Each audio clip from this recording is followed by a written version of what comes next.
Listen, it's not a Twitch stream if you don't have a technical difficulty right at the beginning. Oh, it's true. Is it or is it not true? It is so true.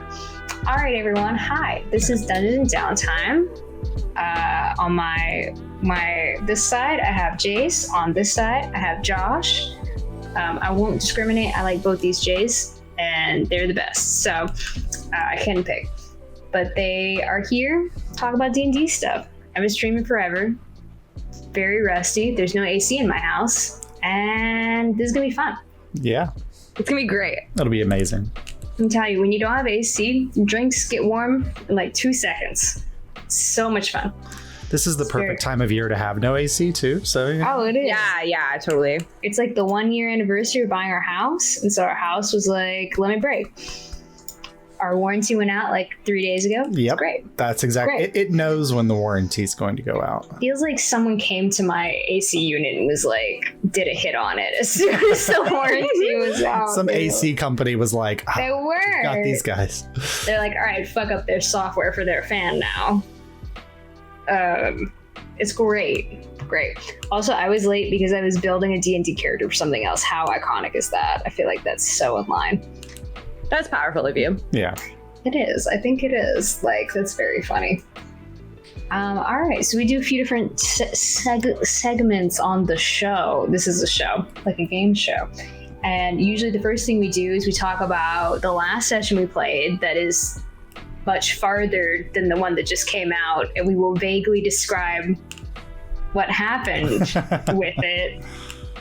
Without spoiling it. So, Jace, if you want to say your part of how you would describe it in a non-spoiler way. Mistakes?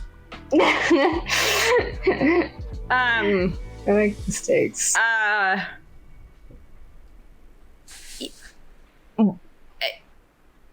Family bonding.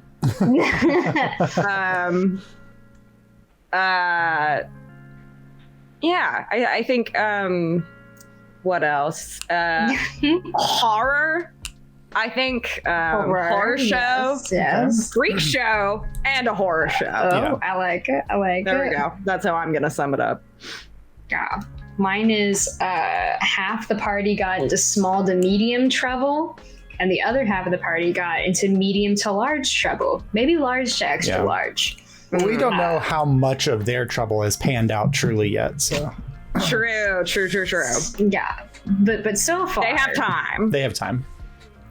They're definitely making a choice. We perhaps made an even stronger choice. Choices were made. Mm-hmm. So many choices. Some under the influence of alcohol.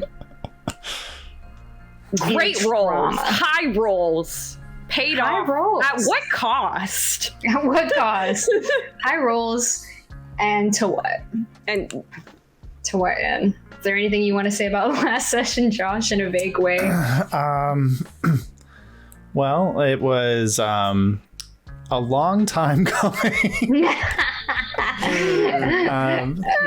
To see. We did some plot stuff finally. That was nice. Yeah. Plot stuff. It doesn't ruin anything to say that, half the party's at a circus. That was a lot of fun to design. Yes. Yeah. And the we'll say two people didn't want to go to the circus. We'll let you draw conclusions. Yeah, 2 people did not want to go to the circus. And then those 2 decided to go to the opposite of a circus. That's true. I would consider this the exact opposite. The opposite of a whatever circus. the opposite of a circus is, that's where you are. Wait, hold on. I feel like let me wait, hold on. No, keep talking. I'm gonna make a joke, but I gotta think about it. I gotta research this joke first. I want to make sure I don't fuck up this joke because it's gonna be so funny and you're gonna laugh so hard. I guess I should put it on Twitter that we're streaming too. Okay, so one half of the party is in American Horror Story Freak Show. Okay, yeah, that makes sense. Yes. The other half of the party is in American Horror Story Murder House. That is an accurate summarization of where we are right now. And you know what? I'll say it. Both sides of the party are in American Horror Story cult. That's true. They have I would been say there for a little that's while. where we're at. In two different ways. And the fun part is it's not the same cult. It's not It's at not all. the same Two different cult. cults. No. The enemy of my enemy is also my enemy. Yeah. I think is kind of the vibe. Yeah. Now the question is, do these two cults know each other? Are they friends? We don't know, but It's bad. It's a bad time. Yeah. All of it's bad. Yeah. Very bad. That was something I'll say that this session was so something that on Ace and Jace's weekly coffee date, where we scream at each other a about war what room happened. meeting was held. So it was full taking over Tatel. Notebooks were out. I mean, we're analyzing documents. analyzing, like debating. sentence by sentence. I mean, it was full It's so strategy funny. meeting. We actually we started having to sit at the very back of the coffee shop so people wouldn't think we were trying to like overthrow the government. I think that's really fun when we're sitting next to someone who's like minding their own business, like just doing like work on their laptop, and then wherever they're being like, okay, and we're talking openly about crime constantly. Yeah. And yeah, it's a lot. Well, this person, their laptop charger was like in the area, and they're like, "Oh, I can move if that's gonna bother you." And I'm like, "No, 100%, we're gonna bother you." Yeah, we're like, gonna bother you. with whatever we're gonna talk about. Yeah. Josh actually got to sit in on one of them, and it was insane. last week it was I like amazing. we didn't. There was no discussion between Ace and I about, oh, what are, like, we need to bring our notebooks. We should bring stuff to talk about this today. We both just knew to bring notebooks to fully be ready for this. And usually I don't, but I was like, this time is different. We almost never bring notebooks. I mean, I brought my iPad, which I already had notes on. Mm-hmm. So it was, yeah. I had a full presentation before the meeting to present to the committee for notes and approval. Yeah, I wrote out Made a PowerPoint presentation, like It was like that almost. Essentially, yeah. It was like a bulleted list with like other options underneath, and like as if they were trying to sell me something. It was so good. And I was trying to sell you something because I had a very specific thing that I wanted to convince you about. I always like, my character is the one you have to convince. It's I mean, no true. one else is there. No one else is there, so. But I like what I think we've decided. I like what we decided. Yeah. my favorite part is whenever you plan, I just get simultaneous texts from both of you that are various levels of like threat. Oh, it's so funny. Jace keeps messaging Josh and going, for no reason can I have this information. For absolutely no reason at all, just so I can know. Yeah. I need this, this, and this. It's always harmless. I don't know why you would ever think that I want information to destroy you personally. No, not people in your game, you specifically. I just have like a wild table that every time Jace asks me a question, I just roll on the table and say, well, what languages do you know? Again. Oh, wait, hold on. God. What is I got Mars so AC? mad too because I knew the second you asked what language you specifically were asking me if I knew, and I knew the answer was no. Which language And I was it? so mad. I knew you were asking about Celestial. Celestial. I knew you were asking about Celestial because that's always the one where you're like, who in the party? Yeah. And none of us have it. And we have a very wide variety of languages that we all speak. And Celestial is just not one of them. It's really like in this campaign world, like people who would know Celestial would be like paladins and clerics. Yeah. And you are all as far away from paladins and clerics as you can be. So it's true. Yeah. It's true.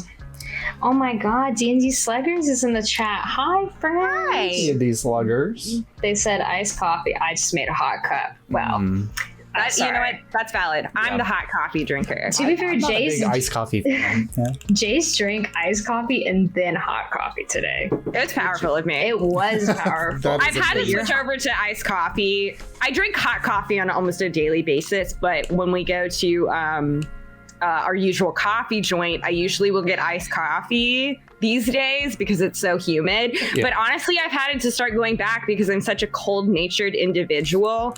The last time Ace and I were there, I had to ask to leave early because I was such a baby, and I was like, I didn't bring a sweater. I had drank iced coffee, and I was like, this is hell. I feel like this is like the alignment chart spectrum where it's like I'm always iced coffee, Josh is always hot coffee, Jace is either. That's so funny. I'm true neutral when it comes to beverages. I'm iced coffee. The question is iced coffee chaotic evil. or evil? Totally, okay. Oh, we're on the law to evil I was spectrum. saying evil good, but you know, whatever that. Maybe. I think iced coffee is chaotic. Yeah, I think and hot coffee is lawful. I think so. I think I agree with that. So yeah, did I tell you I had a D&D character once, and he was from like another plane of existence, and he came into this plane because he told everyone he was a scientist, but he had actually been exiled to this plane of existence for his crimes, and so he was like wandering around, and he thought he invented coffee. He like found coffee. He was obsessed with trying to like discover something or invent something new. So he got coffee beans and he thought he invented coffee, but he was just eating them raw. Like he didn't know how to make coffee. That's so powerful. And eventually someone showed him how to make coffee and he was like, oh, this is so much better. And he's like, did I discover this? And they're like, no, everyone literally already does this. He was like, okay. Yeah. And then, but it was funny because like his eventual character end was that he ran a coffee shop. Aww, which that's was really cute. So good. Yeah, he was totally evil, but he like had a sweet little coffee shop anime ending, which was great. Awesome. He wasn't evil in this plane. He was evil on that plane. He was funny. Are you frightened of me? Is when Jace asked Josh. Am I frightened of Jace or Mar? When I ask, no, I'm not Mar. Me. Me when I ask questions. Do I frighten you? No. Not at all. Like I love, like I say that every time, but I love when you guys are sending me mass question texts because like one, it's like, okay, you're enjoying the game, which is my goal, but two, it just excites me to see you spiral. Not spiraling like what's the opposite of spiraling? I'm ascending. You're ascending, yeah. Like you are becoming like the god of knowledge. So, like, and there's an opening in the world for that because the god of knowledge is dead. So. They got a severe lack of gods in this world. There's a lot of openings for worlds. Like, what if the ticket takers became the new gods? Oh, that's iconic. Except me and Kaimana are gonna fight real hard about who replaces Super. What would our characters be? So if we were gods, you were gods, you. Oh, that's hard. I feel like I would be. You and Abel. Well, no, the pantheon doesn't have to be the same. So that's true. I would be the god of justice. That's what Juri would want to be. Well, that god is still alive. Not for long. He's still wrong. I feel like Abel would be like the god of like knowledge or invention or creation. Yes. I feel like is his like wheelhouse. God of trinkets. God of trinkets. I feel like what would Saurus be? Yeah. That's hard. Yeah, I feel like Saurus's character can branch in two very different ways where he's like consumed by vengeance or like finds a healthy outlet for himself. Yeah, God of Vengeance is interesting. And I think that would be really interesting because vengeance doesn't always have to be negative. Angry. No. Yeah. Which I think is, I love, that's how I think Rob often plays Saurus, is that like he's on this vengeance arc, but you don't see him very often as like the typical like, you know, Oathbreaker Paladin or whatever, where it's like the very like stereotypical, like angry, mad, you know, betrayed. And And perhaps he does have those feelings, but his like outward persona is just very like rational, and it's cool. It's really cool to witness him on that journey. Like the chain breaker, like the god of freedom or whatever, like he would be in that zone too. Yeah, absolutely. In some ways, like almost like the god of like independence or like freedom. Yeah. You know? Because he's so big on that. Yeah. Oh, independence would be good, or freedom. We can split Suvinar's role, and you know, so Kaimana can. I'm the god of transformation and change. Yeah, Kaimana can take the oceans and the waters, if you know. Yeah, he would. He can take nature in general. I think, and animals, because you know, he's on an animal kick recently, so. But he's the only one with a little friend. He is a little pet. Little Saurus. Yeah. Oh, that hasn't happened yet. But it will happen. It's okay. Yeah. Look forward to Little Saurus. I think that's not the biggest spoiler about what's been happening this season. Pets have been introduced. Little Saurus. I want a pet so bad. I've like said this to Ace, but I was like, picture Mar with a cat. You can have a pet. I mean, there are pet stores in Anarvir. You can get a pet. Mar probably wouldn't. What am I going to do on the full moon? With my cat. You just give them to one of us. I don't know. Maybe I could train my cat to be like chill with it. Like the cat just like rides on your back while they're like your emotional support cat. Yeah. Mar might need it at this point, dude. Like honestly, yeah. It's I don't know. I just really like thinking about Mar as a cat person. It's funny to me. And if there's any funny character trait or just like ironic character trait I can give to a character, I very much like to do it. Yeah. I think that's fun and to play, and also just like very human in nature to have like contradicting personality traits and stuff. I love that. All of my characters are based on jokes. I've said this before and I've said this again. They come from things. I know I've got a good character when I find something that makes me laugh. And it's a funny thing to me. Because I think that's... Oh, go ahead. You always make a joke character, but then you're like, how can I make this have a lot of heart to it? Yeah. Absolutely. Yeah. I feel like that's why your joke characters are like tolerable, unlike people who are like, this is Fart McGee, and they make a joke character. Because I need something that's fun for me. I need something based on like a fun idea that is like, it's interesting to me, and I think it's full of contradictions. I like characters with contradictions. That's my favorite kind of build. That's how I build all my characters. And I like doing that before anything else, is thinking about like, how can I make this character like flawed in some kind of way? And usually when I find the dichotomy is something that I find funny, and then I'm like, okay, so what's the realistic here? You know, what is this actually like? Where's the grounding in this? Like Mar was based off of, there's a werewolf who worships the god of the moon, but not because it's the moon god. Actually hates being a werewolf, hates it so much. I was like, that's funny. That's extremely funny. And it worked for me because that was also the god of change and transformation. I was like, this is perfect. And that's how Mar became Mar. Yeah. This is not something that's ever popped up in the campaign, but because the gods are not like traditional in the sense like they're not beings like the Greek gods or whatever, like the part of Suvinar that is change and transformation is a completely different entity than the part that is the moon or the part that is water. That's like so cool. They have like it's like whatever, it's like the three gods in one, the Trinity element. And so like you guys didn't go into it, but there was a moment where you were going to see like a statue of Adronis, but it was Nike Adronis, so it was like the victory. Ooh, like because he's also, in addition to being the god of war, the god of victory and the god of conquest, and you know, that kind of thing. So like those are different entities. So by worshiping, you're actively ignoring an aspect of the god, but that's okay. Love that for me. Yep, that's cool. I like it. That's really cool. Yeah, your world building is always so impressive. I was and like, that's realistic too, right? Because like people will often be in the same religion, but are worshiping and believe like and take that like general concept in like very different ways. So that's so cool that you like almost literalize that.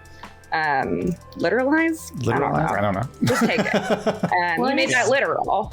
It's kind of funny what gods our characters like. So Mar has a god, right? Yeah. Mar has Suvenar. Suvenar, which is moon, oceans, change, and transformation, and time. Yep. Yeah.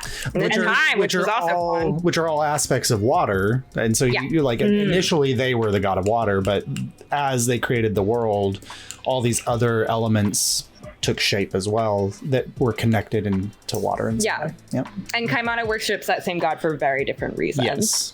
As a water-based creature. Yeah, and I don't know. I don't think Kaimana is a druid of the coast, which has not really popped up, but like so like literally like his druidic order is directly tied to water. Right. Whereas I grew up in the Veltlands, which is the nature god Tanatsa, which, by the way, Josh, I said to Ace today, I flipped and I was like, I know Illyrian history better than I know American history. Foolish, because I'm in a fucking American history course right now. Oh, no. Yeah, so. they were like, okay, let me break down the Curie Regis for you, and then told me like the whole history because I'm horrible with stuff like that. Oh, I was constantly turning to you, and I was like, "This is your great grandfather." And I was talking through it, and stuff like that. The Windsor was the original founder of the he tried to like raise the power of the patricians within the Curie Regis. I texted Ace about that and I was like, LOL, like your granddad was so shitty. And I was like, so hard for it. And I was like, he deserves it. We haven't gotten into any of that yet, but it'll be fun when we do. I'm sure they're coming into town soon. I gotta make a poll, all you hot coffee bitches. I mean, you're about to lose, dude. Look at everyone who's here. I don't care. I gotta do it. Question: iced coffee or hot? I mean, I'll drink ice. Literally, I would intravenously take coffee if that was an option. It's true. I think, like, to me, hot coffee. Not to say that the enjoyment of both is less or more. Right. Hot coffee is utility. It is stability. You know.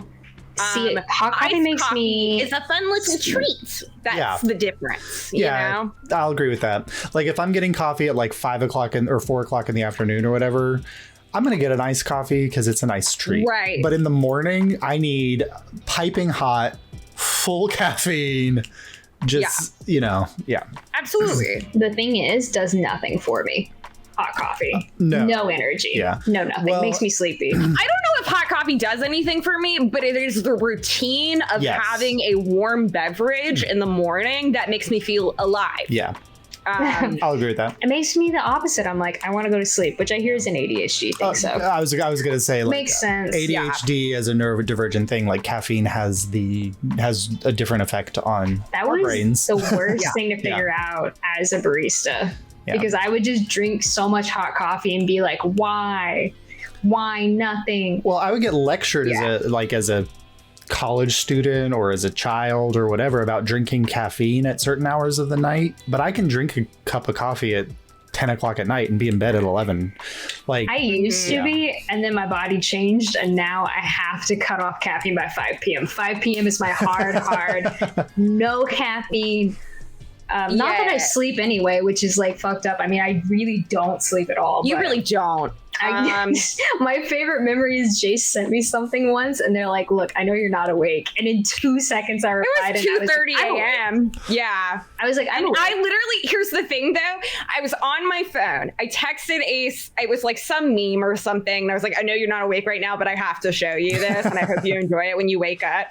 I've just sent it. I see Ace is reading the text. I see Ace pop up in the chat, and I was like, in like 1 second after, like immediately. Yeah. And you were like, LOL, you think I'm that weak? That's like us bothering Josh. As soon as the session's over, I was like, I'll let Josh breathe for like a few minutes. Oh yeah, I let Josh take a 10, and then I'm all over. It's long enough for me to walk out and go ask Ronnie, "Was that a fun session?" And then and he just goes, and then get yelled at by Ronnie. Fun. And then no, Ronnie does not do that. Oh. Ronnie doesn't yell at me about things. Me is always, That's probably a good thing. I message you and it always just says Josh in all caps. Josh. And then there's like a big pause as I try to think of what on earth I need to talk to you about first. Oh, and ask the DM, what is There's no the question attached to it. Oh, there it is. Coming. What monster are you just dying to use in game? What's your favorite D&D monster? So, Lord. I don't know why, but I've been obsessed with, like, I'm going to pronounce it wrong. Obelix? Ooh, that sounds fucked up. Obelisk? No, hold on. Let me just make sure I'm pronouncing it correctly. What is obelisk? What am I thinking of? Is that a Yu-Gi-Oh thing? Yeah, that's like one of the god cards in Ublex. Yeah, an Obelix. So they're not my favorite D&D card, or my favorite D&D monster. But an Obelix is like, it's like a jelly. I don't actually know. It's like a jelly, I guess, but it has these like pseudopod tendons that can go up to 120 feet away from it. And they can take the form of any creature that it has attacked and like stolen their memories. And so you'll be walking through a house where this creature's up in the attic or whatever. And like, Mars walking through the house, and then Juridan is standing in a room, and you can talk to this creature, and it has all of Juridan's memories, and you can interact with it. But it's not Juridan, it's the creature. It's the ultimate anglerfish. Yeah, it's like an anglerfish. Cool. Like, so I've been like, I don't know where I could pop one of those in, but it's definitely in there. My favorite D&D creature is a false hydra. Yeah. Yeah. I like it. Which is like, for those who are not aware, I guess it's called a hydra just because it has many different heads. But it's almost like the silence in Doctor Who, I guess. Like, people who interact with it don't remember that they've interacted with it, and it actively like destroys people's memories, and it destroys their like understanding what's going on. And so if the false hydra like captures somebody and kills them, it literally just makes the entire town forget that person existed. And horrific. So like the next day everyone's like waking up and it's like, well, the blacksmith's gone, but it's like, well, the blacksmith was never there, so like blacksmith never existed. You're like me, you like psychological monsters. Yes, like and like I think the false hydra is a perfect monster for a good like bringing a little bit of horror into D&D. Yeah, that's real spooky. Yeah, real spooky. God, I was telling Jace about this other game we were in. The only time I've ever fought the only time I've ever fought like a classic D&D monster is we fought a mind flayer, and that was horrifying because mind flayers have the like intellect devourers, the little cat brains. Yeah. And those things are objectively worse, honestly. They are the worst part of encountering it. 2 of our party members went down to 0 int, which means they just sat there. Yep. And with 2 party members down, even in a big party, we were like, oh, yeah, well, we got to get out of here. Which my character did. So one of the other characters was a warlock, and their patron was in the vicinity. We knew he was around, and I was like, hey, can I make a deal? And he was like, what? Sure. And they're like, they're really dumb. This character is like not very wise. And so they were like, can I get a teleport spell? Teleport us all out of here. And he's like, okay, you do realize this like cost your soul, right? And I was like, yeah. So it teleported us out, and it was like way too high a price for a stupid teleport spell. I mean, what use is your soul if you're dead?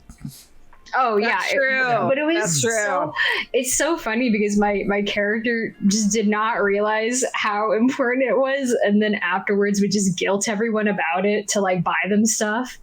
They'd be like, oh, I sent my whole soul to get you out of that horrible situation we were all in. It was very brave of me. Can you pay for my breakfast? Like, so funny. But they were tough. Ugh. Mind Flayer is scary. Scary. Shall scary. we talk about the first episode of season 3? Yes, absolutely. We should. Anarvir Calls, I think is what I called it, but Ooh. I try to come up with clever names and then I don't. And then it is what it is. I love it. I love that. Your names are always really good. I like the names. Yeah. My favorite is still Beer Bath and Beyond, and Jace came up with that They one. can't all be Beer Bath and Beyond, good. you know? Something like that comes once in a blue moon. Yeah. What was the name of the episode I gave you for one of them? It was something that Was Juri it the Dimension said. Door one? No, it was something that Juri said in the episode. It was, it was when Juri and Yorian started to have like opposing viewpoints, and you said something just really biting to Yorian, and I was like, oh, that's going to be the title of this episode. Oh, it was Narrow View. Narrow View, yeah. And you were like, dang. I did roast him incredibly hard. Yeah, so Incredibly that was hard. a Narrow View was something that Jordan said to Yorian. Whoa. And I'm not wrong, okay? Listen, I stand by this. Who's in jail and who's not in jail? Just saying. Well, we can't all have But- patrician protection. Ew, don't Jordan cry if you said that. Ugh. It's like, ew, I hate patricians. Will I use my privilege? Yeah. Yes. In this Yes. situation, yes. Yeah. Yes. But, you know. All right. It's so funny because Juri's really just like like the rich kid who goes and is like slumming it, you know, and is like, oh my god, this is so much better than partying with you guys. Oh no. Look at me, I'm drinking oat milk. Like, oh. That's definitely what once he's been revealed, the other Vox Populi, I think 100%. Yeah. Gross. Yeah, it's interesting that they haven't tried to like leverage that against you yet. But I think they're trying to decide if I'm a friend or enemy yet, which is valid, very valid. But yeah, first episode, we arrive in Anarvir. Mm-hmm. Josh, always with his incredible descriptions, lays out the Oh city. my god. We're in the theater district for the most part, which is like where all the bar shit is. Because I was like, this is the only part of the city I know or care about. Please let me show you the one thing that brings me joy in this stupid city. That's the bard spot, the theater district. And only just barely. yeah. There are 9 districts, and you all have been to 3 of them. Yeah. And not even really in one of them, just so. You met Amalia for the first time, knowing what you know. Oh my god, that was so And emotional. on the front porch, as the door is opening, Amalia's like, oh, ticket takers, I'm your nephew. It was. I'm your nephew. What's worse, she had pulled like everyone in for a hug. Yeah. And was like going to hug me, and that's when I was like, I'm your nephew. Which is funny because I think like we were talking about this when this happened, is because we had met Amalia earlier. Mhm. Yep. And it was funny because you were like Amalia Windsor, and I was like dial-up tone in my brain, and I was like, must not let anyone know what I'm thinking. And I was also like, did I hear that right? Freaking Windsor. So I think me and my character were both like, what? Like, that doesn't make any sense. Because, as it turns out, Dad never talked about Amalia because she had left already. Mm-hmm. So I had an aunt, didn't know anything about. Very funny. And we told the story a million Told times. you about the cool wine ad. Yes, we told the story a million times, but Josh had a list of patricianer names, and I picked a random one that just happened to connect to Mars' backstory. So funny. Truly, truly funny. It's awesome. Yeah, It's so good. And kind of connects to like Abel's shit as well, It does, which it is does. crazy that it's like connected to 2 of the players. I'm really shit. interested to see what your dad will think about Able and Nuavian artificers, because I got a feeling it ain't gonna be great. It's not gonna be great, but I'm really fascinated to see what that dynamic will be like. Oh, yeah, because he's gonna probably meet him. That's awkward. Well, I just assume at some point we'll all probably roughly encounter. Yeah. Oh, no, I want you all to talk to him, and I'll be like, this is my Adventurers Guild group. Here you go. I'm your legal babysitter. Yeah. I'll be like, because I was watching the episode back, and Bolton Coon specifically singled me out and was like, Marlo, you will watch over Juri. And I literally said, sure. Which means if I get into any shit, it's probably on you, which is not fun. Probably on both. Interesting with the choices we just made. Interesting with the choices we've made. We just made. So we go, so like when we arrive into the city too, I think one of the funniest things was that scene with all the pamphlets. So Josh has his story hooks, and in a very cool way, they're all delivered by pamphlet at the beginning. And he has all the documents and like sends us the documents of the pamphlets we get. So funny. How'd the poll go? You know what, Vic? Fuck you. It's dramatic. I don't think anyone voted for anything. He dumped points into it. He dumped points into hot coffee. You didn't even vote for iced coffee. Well, listen, I'm running the stream. I don't want to be biased. Oh, so you get a free vote and then points for additional votes? You could. Yeah. I did want them to use their points, so I was incentivizing people to use their points. I was like, maybe I'll be a little evil. Why not? They probably have a lot of channel points. What was I saying? So he has all these pamphlets, and it was really funny because we got all the pamphlets and all these story hooks and stuff like that. Juridan takes like none of them, does not care. And then yelled at us for interacting with Josh's cool world. Stop talking to the pamphlet people. Stop taking them. They're going to give you $1 million, which is such like we're in New York for the first time, and like my friends don't know anything. It's so such a funny. Move of you have lived in New York for 6 months and your friends come and visit you and you act like you know everything. Yes. Yep. I do. And it's like, I mean, genuinely, Juri hasn't been in the city for like years and years. So they only are like, well, I think I know where everything still is. Hope it's still there. And we, well, the pamphlets were funny too. What was I gonna say? They were like, because Josh made this newspaper article for before I was revealed. Yep. Because Anavir was going to be much more of like they don't know my character's secret, and it's kind of like teased about, and my character's like, mysterious while I'm in the city, why I'm sad. No, in typical Juridan fashion, they're revealed in a grand goof fashion. And so Josh had to make like a different newspaper article about like lost Windsor child returning. I remember that is one of the rare moments where Josh messaged me something and said, "Don't tell Ace about this," and I laughed maniacally and did not tell you about it. So funny. I was just so proud of not only my favorite part of that newspaper article is the picture is not representative of the actual family. Oh, like no, it's so funny. The guy who makes the paper just put a random picture in there, like stock photo image. Yeah, he went to fantasystockphoto.com and was like, just pulled something. It's so funny. That's like my parents have a Christmas ornament that has the Stock family in it, and we just never bothered to put our own picture in it. And so every year we put it on the tree with the Stock family. I have a picture frame up there that you guys cannot see. That is, I've been meaning to put something in forever, but right now it just has a stock photo of a latte art on a matcha. Oh my god. So you can put your new art piece in there. I can't put my new art piece in there. I just posted it yet, but I made an art thing. Jace made a really nice new art piece. And I might post it soon. I don't know when, but I'm figuring it out. Because it's amazing. Ooh. I don't really post art, but I'm going to post my art, I think. So, because it's very good. Should. Yeah. Well, I want to see it either way. So yeah, you can see it.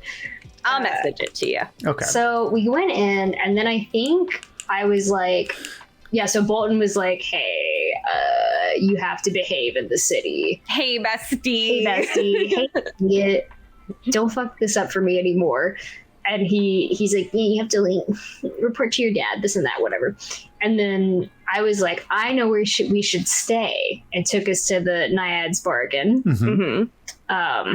which is run by a I love a fae who's very much like, I'm a fae.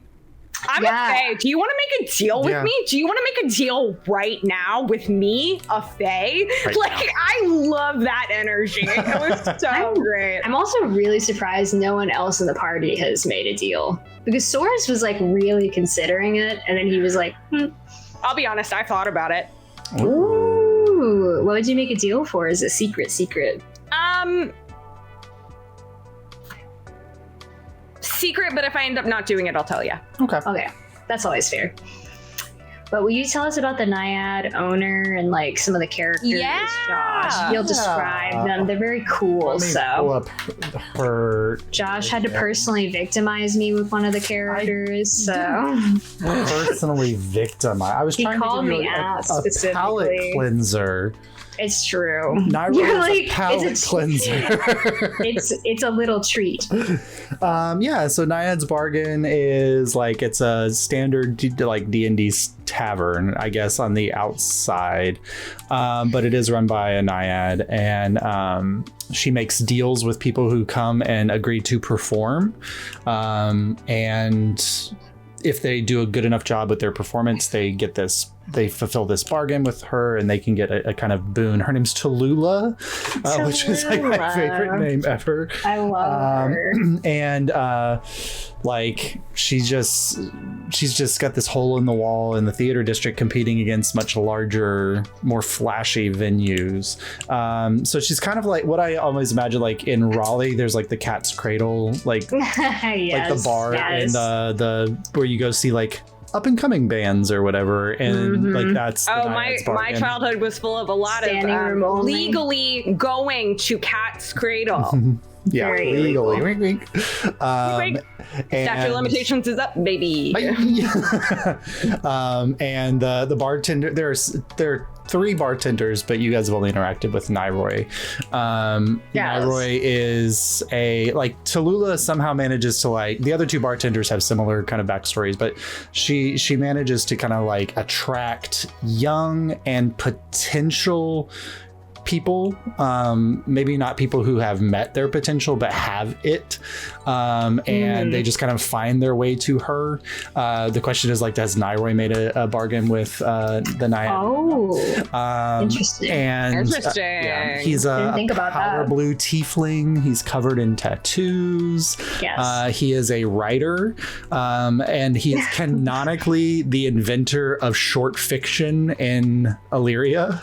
That's cool. That's actually really cool. Wow. Because everyone else is writing like these long manuscripts or epic poems or whatever. And he is literally the first person to engage in this process of like, can I tell a story in a short amount of time? We need to get him hooked up with the newspaper. We need to get him like the London Sherlock Holmes treatment. He needs Arthur Conan Doyle treatment.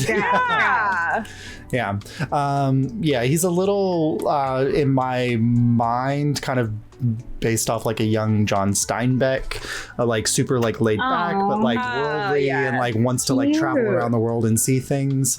And he has a crush on Juri, very obviously. He does. Very obviously. It's so funny because someone didn't notice that.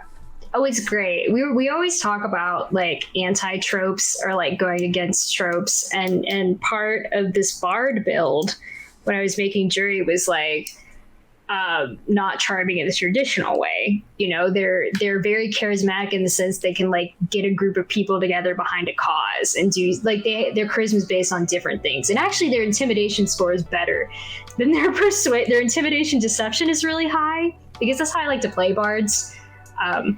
I don't like to play a lot. I like the persuasion and stuff, but I think it's always funner to try to do things a little more creatively. But it's the corny bard trope. And so we, I don't know if I can say that on Twitch. I said it already, but don't. Well, Juri's not a diplomat. Yes. He's a revolutionary. Yes. And so he's built like a little bit for like undercover stuff, a little bit for like going into places, infiltrating them. And so he's very good at that surface level, and worked in the courts and everything for his dad. Like, that's how he got us started to this. Is like, I was gonna this is probably gonna happen in like a later session. Juri will talk about like the only songs he ever wrote were for the courts, where he would like try to see how much he could insult rich people without them realizing it.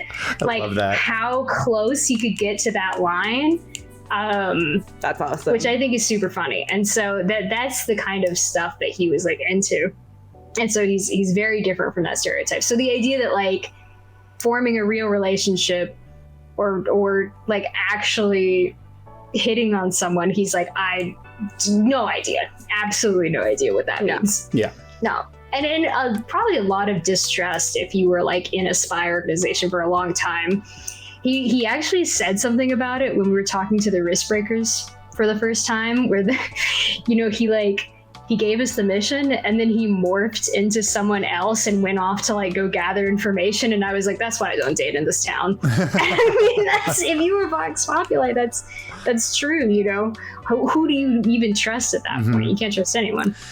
I think it's interesting, like people when they try to play like the spy or the undercover agent, they usually go to the rogue.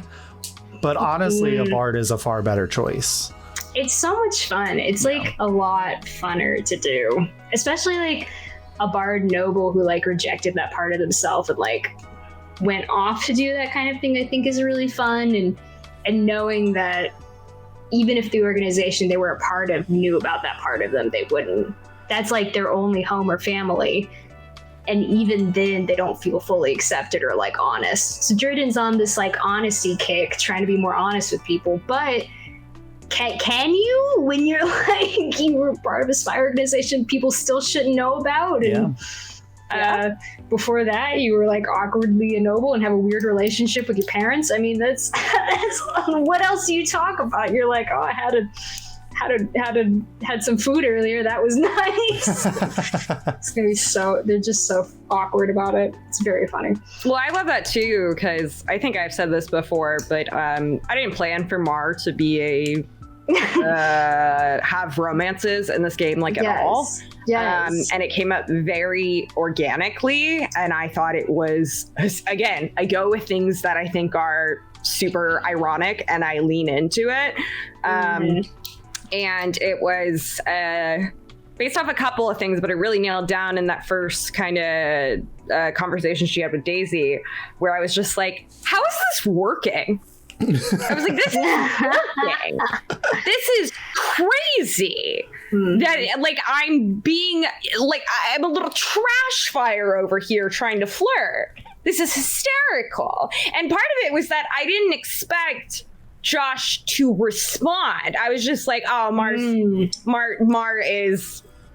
sees a like ripped pretty woman and is like and then like runs into the corner, and just like tips her nicely and is not going to try to hit on her because she's working. And she was like, I'm gonna talk to you. And Mar was like, and it was really funny to me. And I think it's been such a long-running joke between us, the players. It's so funny because no one in the party knows about that. It came up in that episode because Mar was like, hey guys, I really think that maybe, like, one, we all have to be nice to Juri looking at Abel.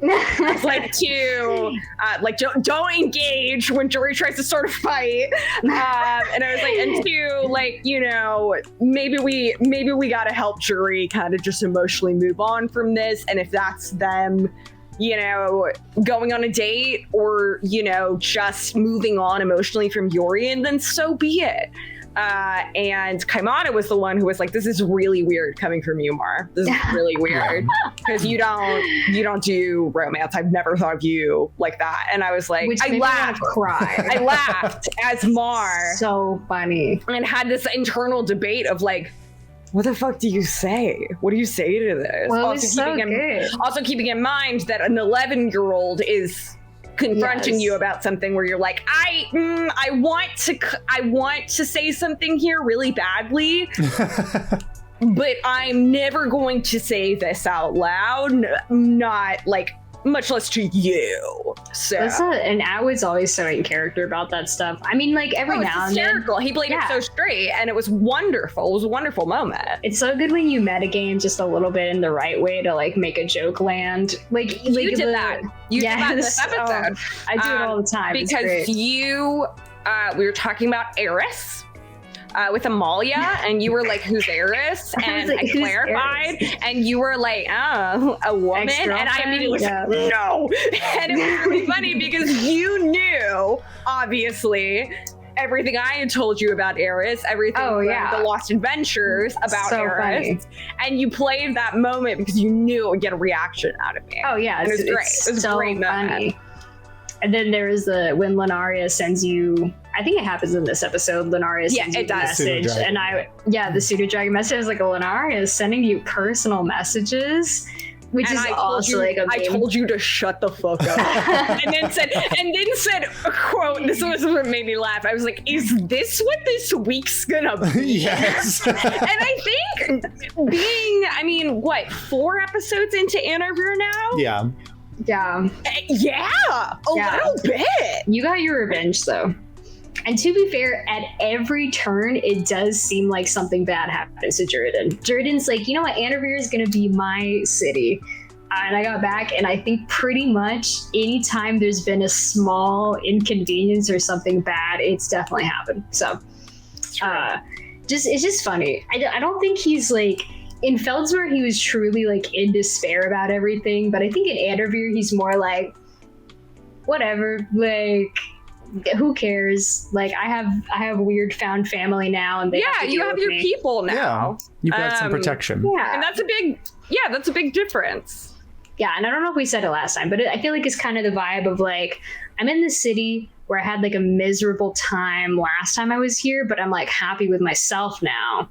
And so I don't really care about like the stuff going on around me in the city in the same sense that I was like so involved with it when I was here. Now it's just like, whatever, you know? Well, you're also doing a really smart job of keeping Juri distant from all of the places and people that would have known them in the past. Yeah. I think the only person who's recognized me from the past was Tallulah, but Tallulah, is just like, people come through, they come back every now and then. She didn't really give a shit. She's like, so you want to make a deal? I was watching that episode back, and it's like she's shaking all of her hands, and then she shakes your hand, and it's like, oh, I never forget a musician's hands. Yes. Me and Roddy both go, all right. Like, and I think my reaction was, I'm not a musician, which is funny. Yeah.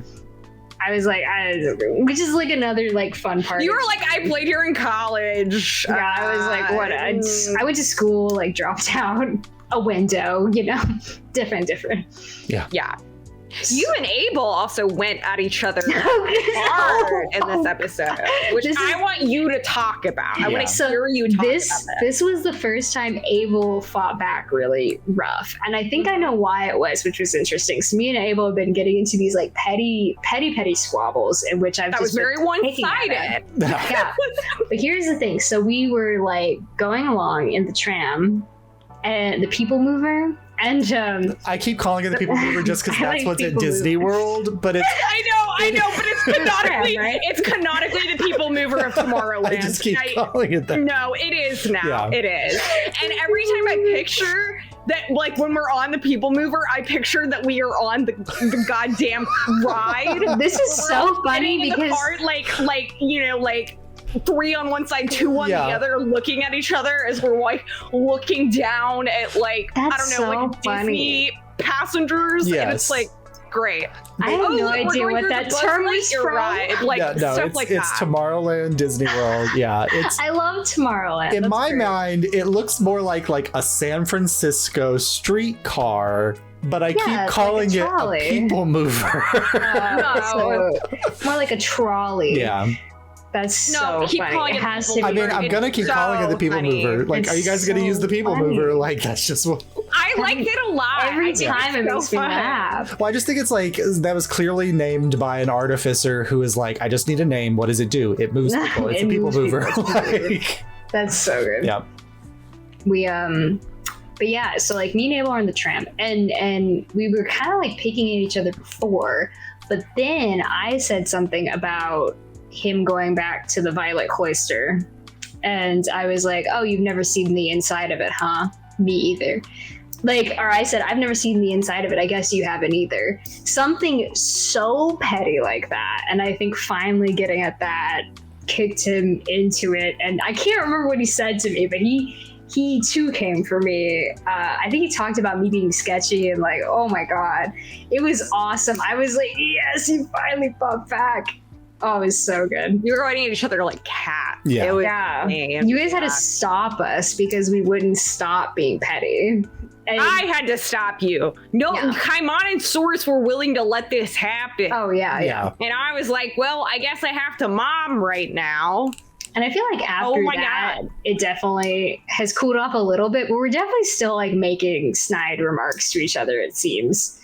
Well, you've both hit lows. Yeah. I'll say. Yeah. And I think that he roasted me so bad the other session, though. He called me sketchy in one session. I was so mad about it.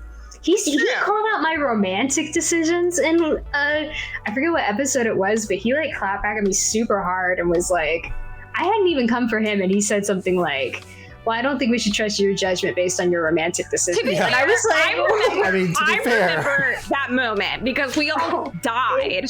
And I remember thinking that I was like, did Ronnie say this knowing full well this was the most like clapback response possible? Or did he say this honestly? yeah.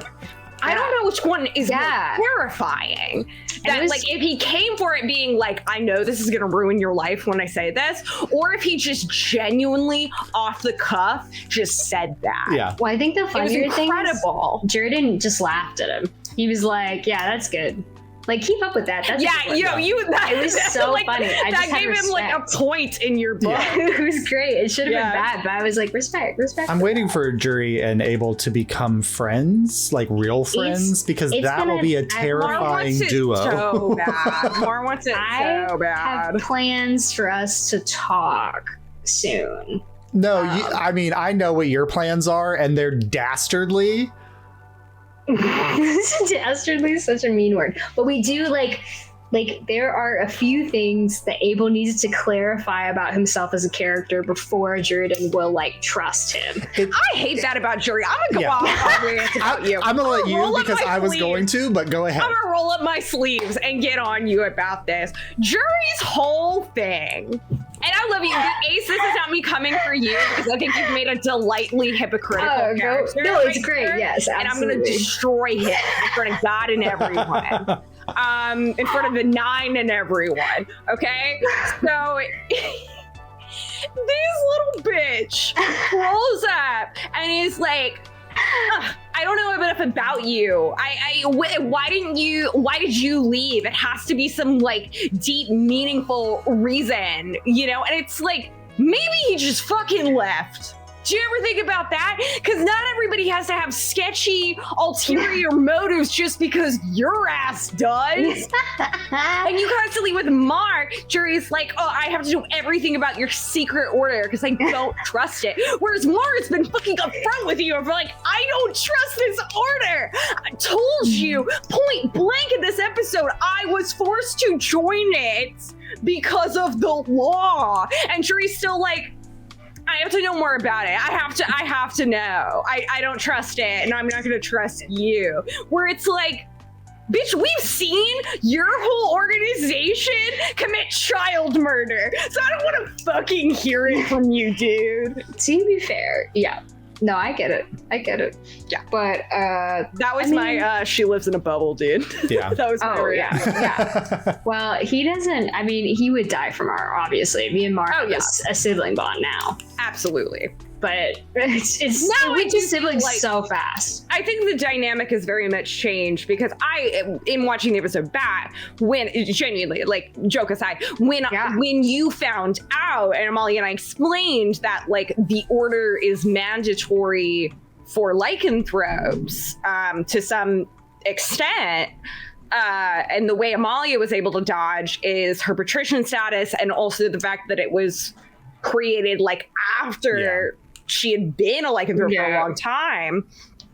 I saw Juri's perspective just instantly be like, oh, okay, cool. Yeah. So I can trust you, but I can't trust this. Well, it's interesting. Different. Yeah. Well, it's interesting you say it. Juri's just like, I feel like their energy just shifted from figuring out more about the order to how do I get them out of this? What is the loophole? What is the clause? Which I mean, he hasn't said that to you, but that's very much the mentality. And Juridan's like, and that's part of their character is like, if you're trapped in something, how do I get someone out of it? You're about liberation. Yeah. That's like a huge part of their character. And I think that's the only thing that's really going to bring him around to the princess as well as a character.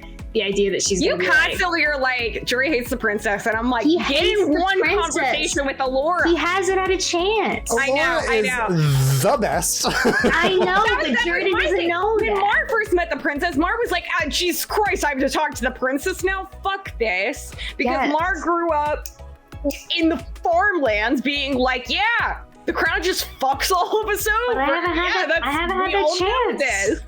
And then in the first conversation with Allura, was very uptight, very concerned. And then Allura was adorable and sweet and admitted to not being sheltered and wanting to know more about, like, not just like the country, but the people. And Mar was like, oh, God damn it. I think you're my sister now. I think I want to protect you and would lay down my life for you, which sucks. And I hate this, but... No, I mean, and Mar, top NPCs that Mar loves. Allura is right up there, if not like, no, Amalia and Ace gotta be first. But Ace the player loves Allura. I know you do. So much. But my shitty son doesn't, and that's the problem. I'm just excited for Juri to meet Allura and have like a crisis about like, oh, I want to hate you so bad. I want to hate you so bad. Well, it's really funny because she's had two good points where Juri was like, I might come around to her, which is like she was in the fighting competition. Yep. And then she told him about the arranged marriage. And so it's like, oh, yeah, like both of those things, endear me to you a little bit, but, you're also besties with Abel. She also did something in the past episode that came through a lot for us. Yeah, but I don't know about that yet. I told you about that. But the key? Oh, you did tell me that. Yeah. I did tell you about that. Sorry, we were like, I think it was one of those things where I didn't say that. I think I just said like, and I tell people about this. Yeah. It's hard because we were at the bar and and now we're having a lot of conversations with like one-on-one, so we constantly had to like, I tell you all about this, and now I go do this. Yeah, we had all been very separated and had to like come back and fill each other. Well, I hadn't seen you guys for a whole episode. And you'll figure out why soon. What else happened in this episode? So like we met the bartender, we got our rooms for the night, which Toulouse was really disappointed that I was like, can I have a deal for cheaper rent? And she's like, fucking again. That's what everyone always asks. Fucking bards. And then what happened after that? We got the message. Went to Amalia, and then you... Yes. And then we went to the casino. Yeah. Did we do that in this episode? Street food and went into the episode ended with the sickest, and I say this knowing full well that Josh gives crazy, amazing descriptions of locations and places. This I think was your best. Oh, thank you. Oh, incredible! I could not. Because again, I think I've said this to you before. I'm not a visual imaginary person. It's very hard for me to take something, like hear something and see it in like my mind's eye. Yeah. Immediately with the casino. Oh, I love it. So good. In my head, I was like, I want Triton's palace from The Little Mermaid, but on dry land, but it has to still look like it's underwater. So it's like, Yes. what goes into that? Yeah. Well, the thing was when Josh Awesome. was like, here's all the places you would have been to in Anarvir. He gave me the theater district, and there was a big breakdown of everything, right? So I was like, okay, let me make my list of places Jordan wants to take all these people. And there's all these fucking places that's like the barn shit where they like the amphitheater, and I'm like, Juri hates those places. And also there's a place for Metasansi, but Metasansi is not Jordan's god, which is hysterical. I love, because that's like the bard god, and Jordan does not subscribe to that, which is funny. I did that on purpose. I thought it was great. And because it's Aelisor, which you'll hear me in some episodes go, thank Aelisor or something, which is fun. I like to do that. And then so I was like, okay, here's my list of places I want to take them. I want to take them to the place we're staying at, the hotel. And then and then we go to Amalia, and then we would hit all the street food, because Jordan's favorite food canonically is street food. Mm-hmm. And then It would be. and then I was like, the last thing I want to show them is this awesome casino that Josh, I was like, this has to be like a crowning moment. I was like, this place is so cool. And Jordan was like, I feel like genuinely excited to take them there. I'm a little angry. And actually, not a little. I'm furious this place isn't real. Oh, yeah. It's so good.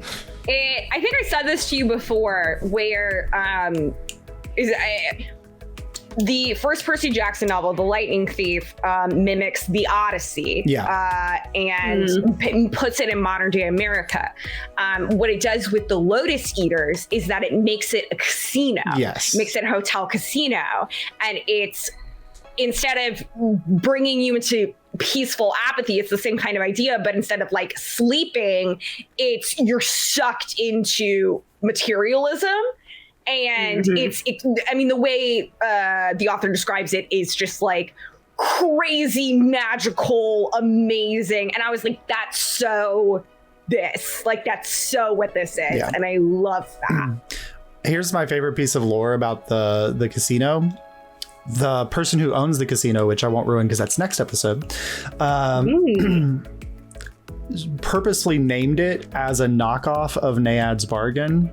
Because the casino's name is Myad's Wager. I was wondering why I was it was wondering so about similar. that.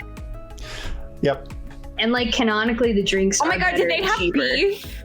Yeah. Yeah, that's why. Well, when we first went in, that's what they said. Nairoy was like, "Hey, like, y'all can drink here, but like, there is this other spot you can go drink at that most people go to." And he said, "Don't tell her I said Don't tell Tallulah. Yeah. Here's He was like, "Don't and this will never pop up in the show, so it doesn't really matter. Tallulah used to work for Shahrazad.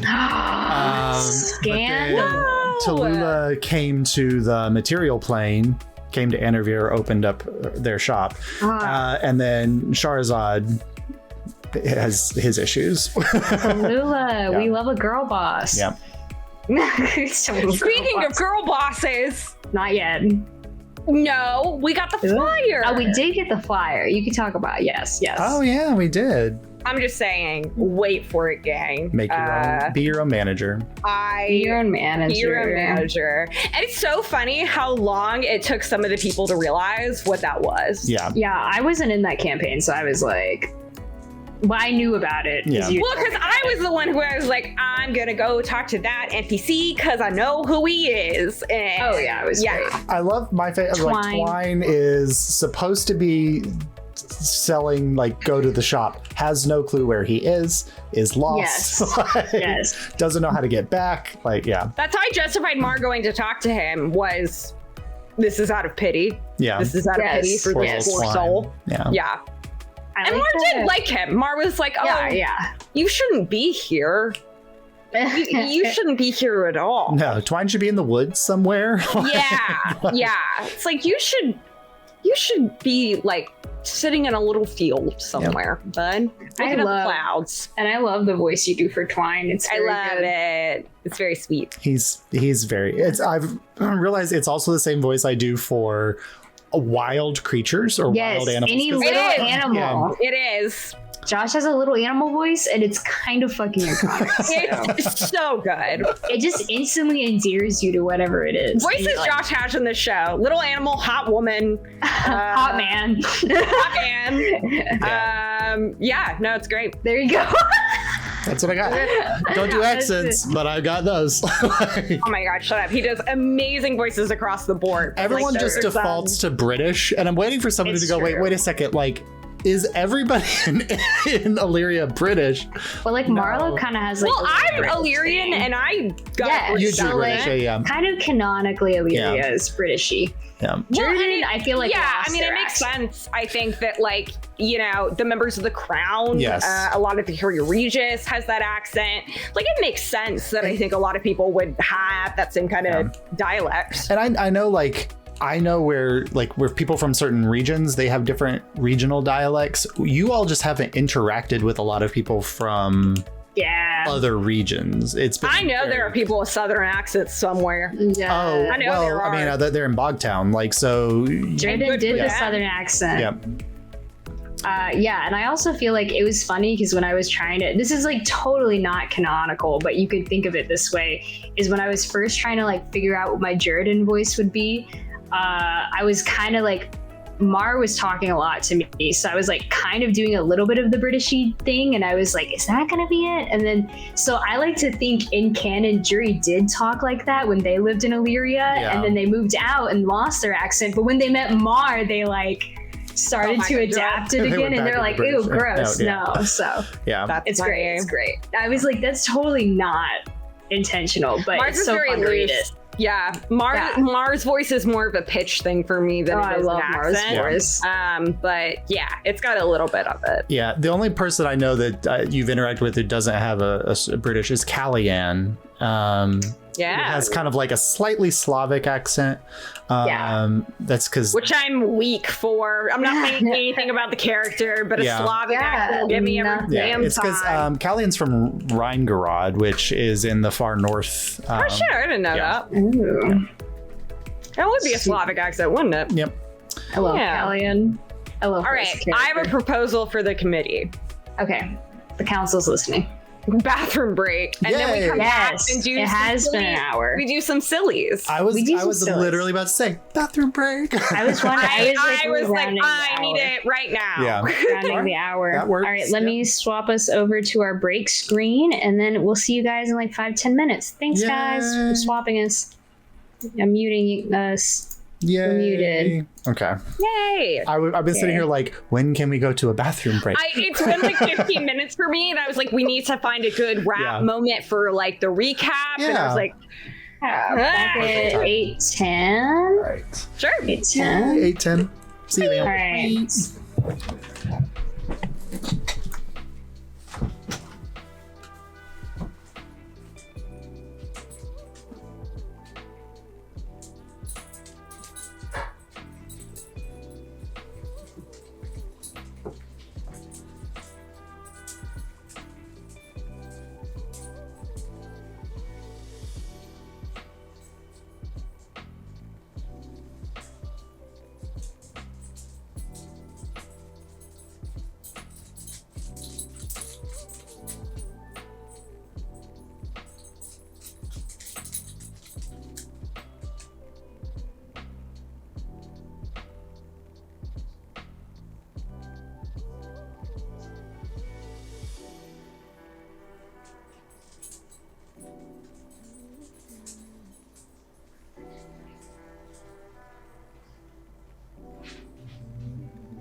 You want to see the saddest look ever? Just close the door in Sully's face. Yeah, that'll do it. As I start to close the door, she just...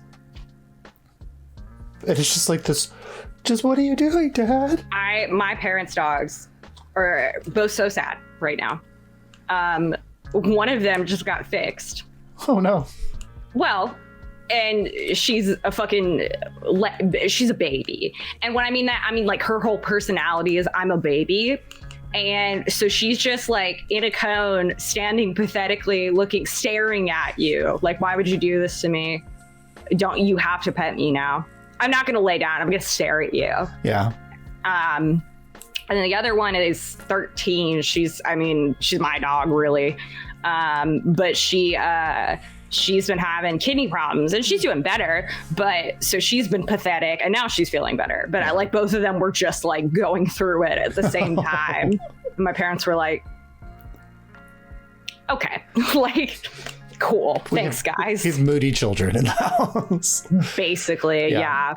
Sully. No, go ahead. Sully was in like I need attention mood today. And I was like literally like playing a video game like right after I ate my lunch, and she just like puts her paws up on the couch between my legs and stands this close to my face and just stares at me. Hi, Dad. I'm here. Hey, I'll give you some love. Like, you poor little child. I brought a dowel rod into the house for crafting purposes, and I set the dowel rod on the couch, and she just stared at it. Because, like, that's in my space. And how dare you put that in my space? She's really moody. I love her. She's afraid of all things that, like, me too. Wires, dowel rods. I just like plastic bags. There's somebody just dumped a mattress on the side of the road, and we were going for a walk earlier, and like she was sniffing, and when she looked up and saw the mattress there, she freaked out. Like, oh, baby. Oh, Sully. She loves her routine. She does. This is something new in this space. Horrifying. I'm glad you went off about Juri, because someone had to. Yeah. The whole like, I need to know everything about you before I trust you, but also I'm not going to tell you anything about me. Yeah. Ridiculous. It's so funny. Ronnie is still not home from work, and I need to know where he is. But he doesn't answer his phone. Yeah.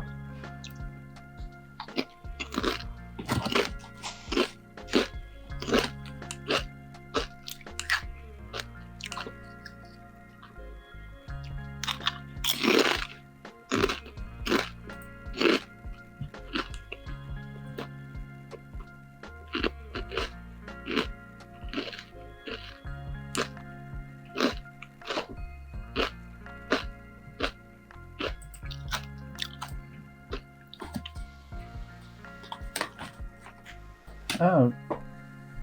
Oh. Do they not have a break image, or is my screen just black for reasons? Nope, it's black. Okay.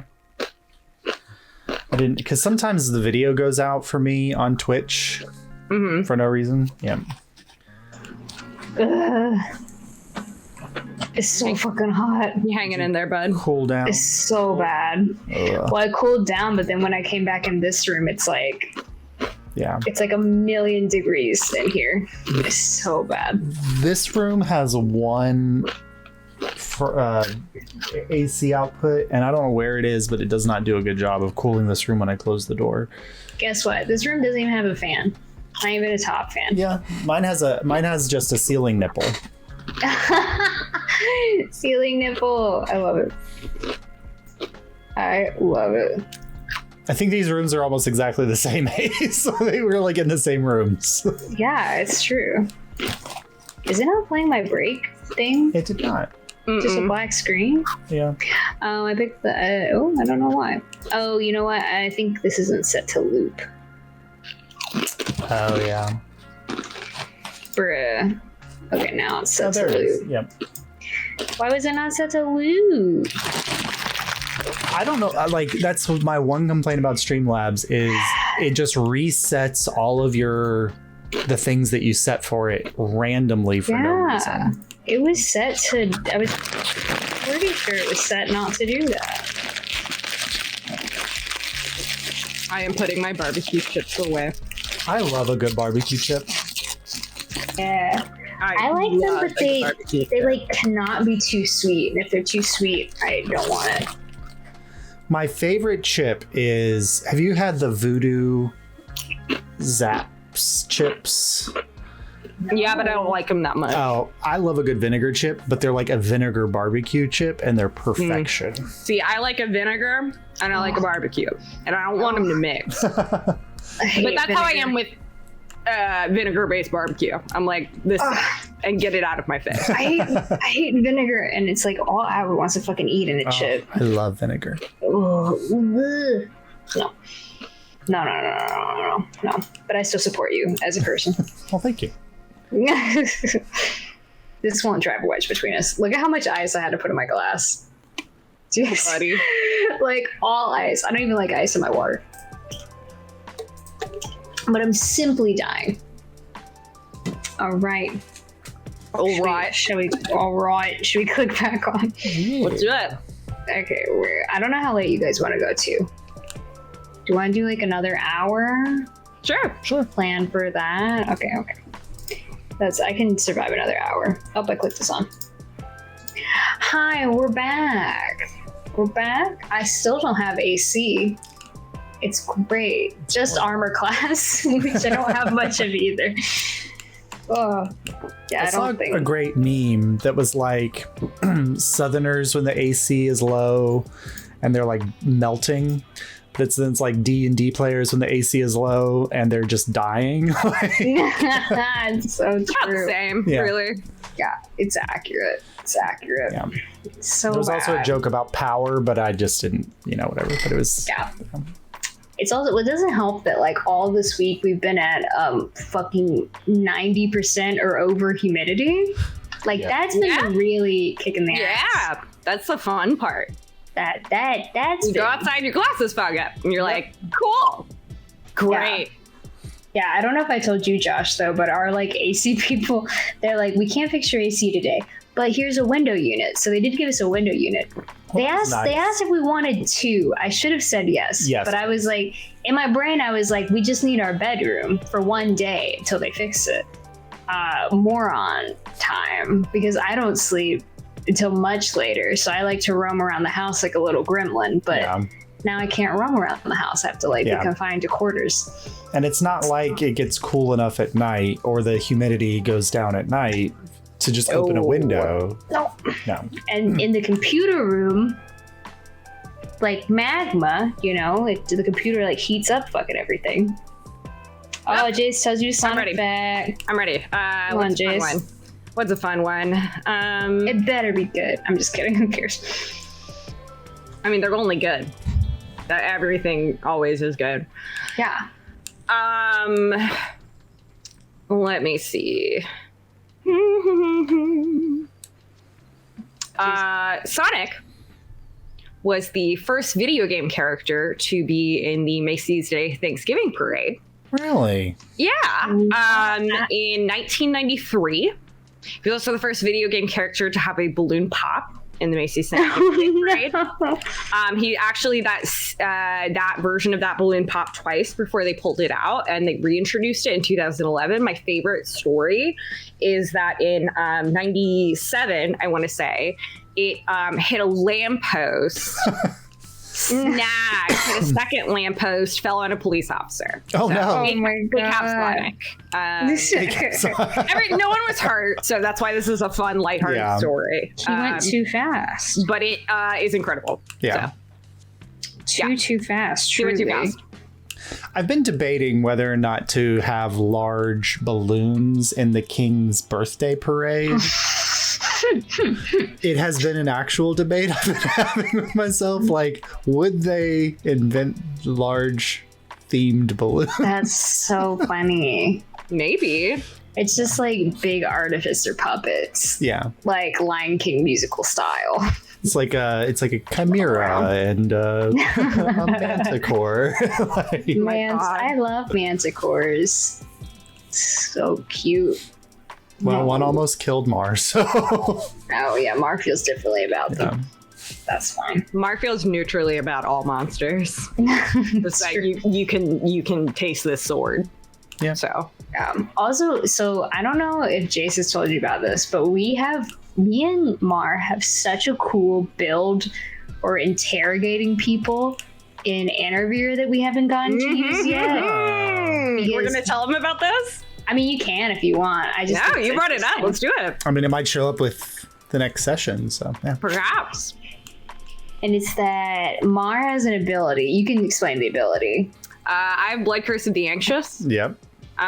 So I get free bonus action. I can just make it so that a person has all charisma checks have advantage against them. Huh.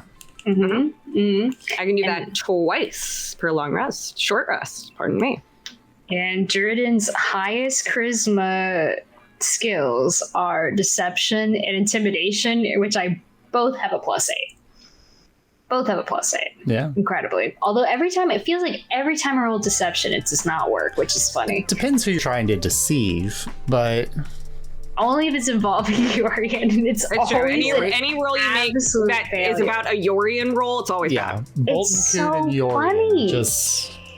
It's like the dice know, and they're like in on the joke. And I roll through D&D Beyond, so it's all just like computer numbers. And that was your first mistake. Yeah. Yes. I love it. As Abel has learned, or Ronnie has learned, like every time Ronnie says, I'm going to pull out the dice Jace gave me, he rolls great. yeah.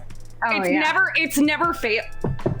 It's never failed him. And then when he rolls in D&D Beyond, he's like, oh no, I did so bad. And I'm like, interesting. I need to get some new dice because literally, like, well, you roll terribly. I just rolled a natural 20. Well, yeah, because I'm not in the game right now. Okay, cool. I rolled another natural 20. The thing is, Josh's guards, we are always doing buffoonery, and Josh's guards cannot pick up on it ever.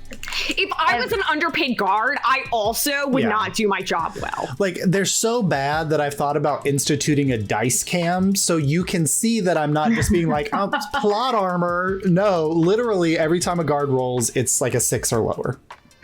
It's funny too because like me and Mar typically will roll really well. I feel like me it's hit or miss, but I have a lot of stealth. I do have a high. Mar rolls really well. You, me, and Soros. For me, if a character rolls well or not. Yeah. You, me, and Soros, all three pretty much roll well for stealth. And then we like look over at Kaimana and Abel specifically. Well, Abel just has low stealth. That's not like. Yeah, no, it's so funny. It like cracks me up. Yeah, which so Kaimana has the highest stats in the game, but I feel like Atwood's dice are cursed. Oh, Atwood's horrible at rolling. It's because he rolls in D&D Beyond. No. This he has rolled like this since way before that. He's always been this way. It's just like he cannot roll well. I think that's why he builds really chaotic characters, because he's like, it's gonna go wrong anyway. Powerful. He does not roll well statistically. He's the Will Wheaton of the game. He has the dice curse. He's not the worst roller I've ever seen, which was like a different person in our mutual campaign, but and that I've seen some bad rollers in my time. That guy is funny because he keeps buying fancier and fancier dice, and they just all still roll horribly. I've actually like taken his dice into my hands to be like, let me imbue literal bardic inspiration on you. Yeah. And I feel like it doesn't work. Oh, like, Biggest Bull's here. Hi. Twine. I used the same dice that I played with Twine. Twine rolled fantastic. Like, as a player, I roll great. I don't know why. Mm-hmm. As a DM, no. That's so funny. I just rolled another natural. That's been 3 natural 20s just playing around with. Use them all up. Yeah, get them out of the way. A 2. Okay. Biggest Bull redeemed Ace tells you a comic fact. So fun enough. There's a comic that I like a lot that's called Die. Like the dice. I don't know.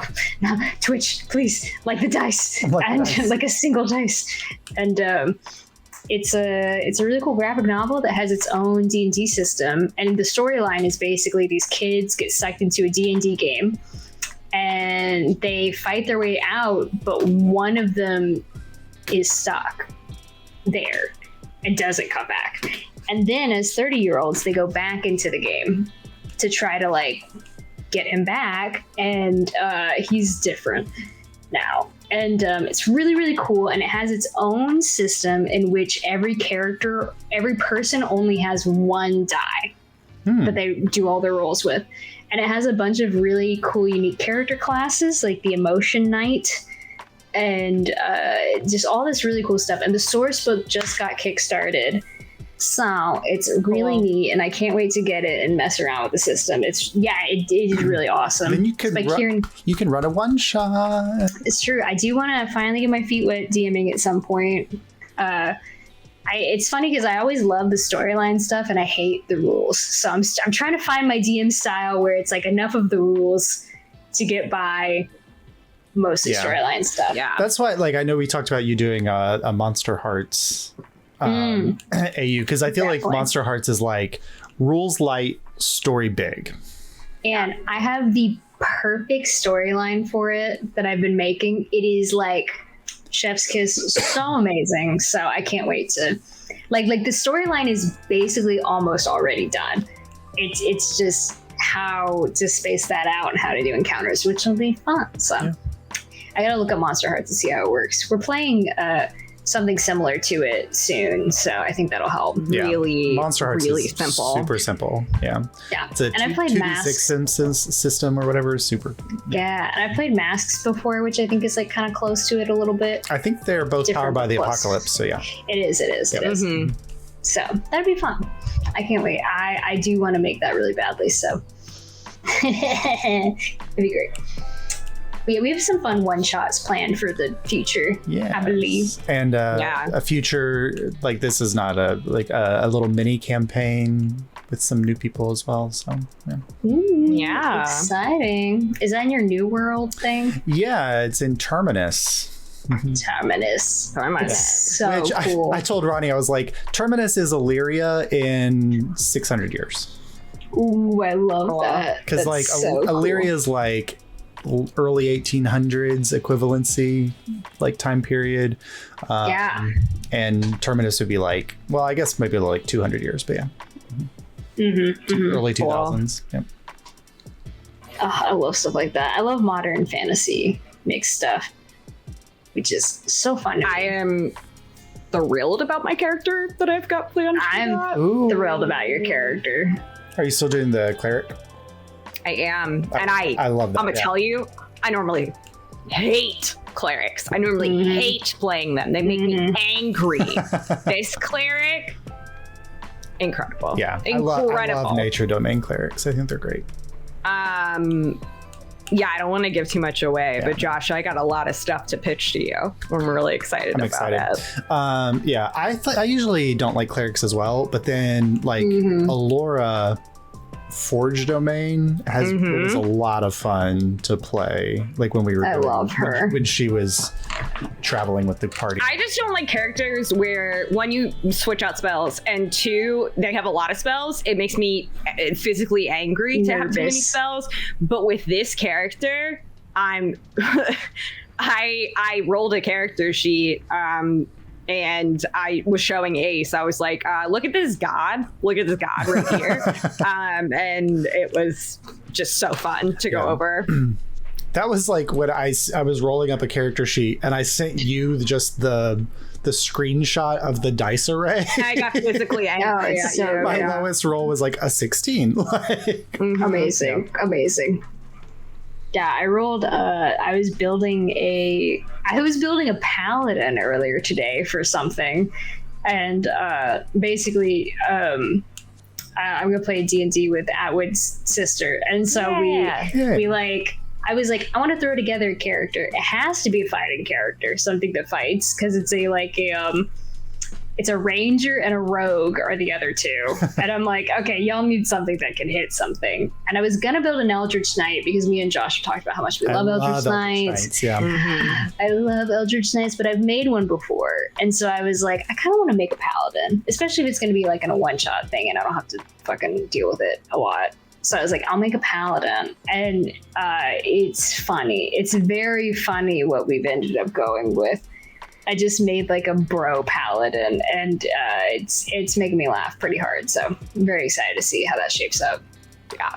I'm excited because this cleric is the anti-cleric, and I'm thrilled. Oh, it's so good. That. So cool. Which is perfect because Terminus is a world that has locked, so it's not really Illyria, but they've locked the gods away. They were like, we don't need you anymore. They've just gotten rid of the gods. Yep. Yeah. No, I have plans, and I will say I'm very good at naming characters. I'm proud of that. It takes me a lot of work, but I love how I name my characters. This is the best one yet. Oh. Have you sent me the name? I think you did. I did. Oh, I can't remember. The first name for sure. Oh, I remember. Yep, I love it. Oh no, it's so good. It's so good. It's so good. Yeah, and then I'm gonna cry. Last name too, if you remember the last name. Oh yeah, of course. I remember the whole thing once you said it. Oh, it's so good. I can't wait. Yeah. I don't want to say it. I don't want to say it on air because it's too good. No, you have to wait for it. It must be preserved. The sanctity of it. Oh, it's so fun. Oh, and then we build our rat characters. Oh, God, the rats! I did want to talk about our rat characters for a second. Yeah. And Josh is playing one, so Josh can talk about a rat as well. The rats! Yeah, the rats. So we did bring the rats to Anarvir, so they're chilling. Yeah. And then hanging out. We jokingly said, "Wait, we have enough rats for everyone to play a rat in a one shot." And so Rob was like, absolutely. Yeah, so Rob is gonna DM as Saurus, training the rats in how to be adventurers. And we're all going to play our own part. And so we've got Jace is playing Mortar, the big bad barbarian. I'm playing Pestle, Mortar's sister, who's a fighter, but really much more nimble and dexterous. Ace is Beaker, the cleric, one that has kind of made the biggest splash in the campaign so far. And then the last two are Crucible, who is a sorcerer, and Ronnie is playing that one. Yeah. And then Alembic, who is a artificer, and Atwood will be playing Alembic. Yes, it's so good. Very, very fun. It's very fun. Which in the last game, not episode, we were switching back and forth between our rat characters and our normal campaign characters or responsibilities as DM. And that was a lot of fun. Yeah, it was very fun. I'm concerned that if they, this is not a whatever. This is a question for you all. If if there's a fight in this next episode that we're going to play whenever, are they going to take the rats into this fight? Because they probably will. You are all level 8 and the rats are all level 2. That might not be a smart idea. Here's the thing, though. Beaker's level 3. Here we go. Oh yeah. I mean, Beaker's level 3, and he's a cleric. 8-point HP bump. Boop. Yeah, he's a cleric, and he refuses not to fight. Mortar can actually hit pretty dead. This is the thing. See, the thing is, Beaker wants to fight. Mortar definitely will fight. If Mortar's fighting, Pestle will fight. I'm gonna pull. Yeah, Pestle will have to. Pestle will be like, oh, Mortar. Okay. Do you see? And so that's already 3. And so majority rules with these rat folk, and they're definitely going to be like, okay, we're all gonna fight now, even if we don't want them to.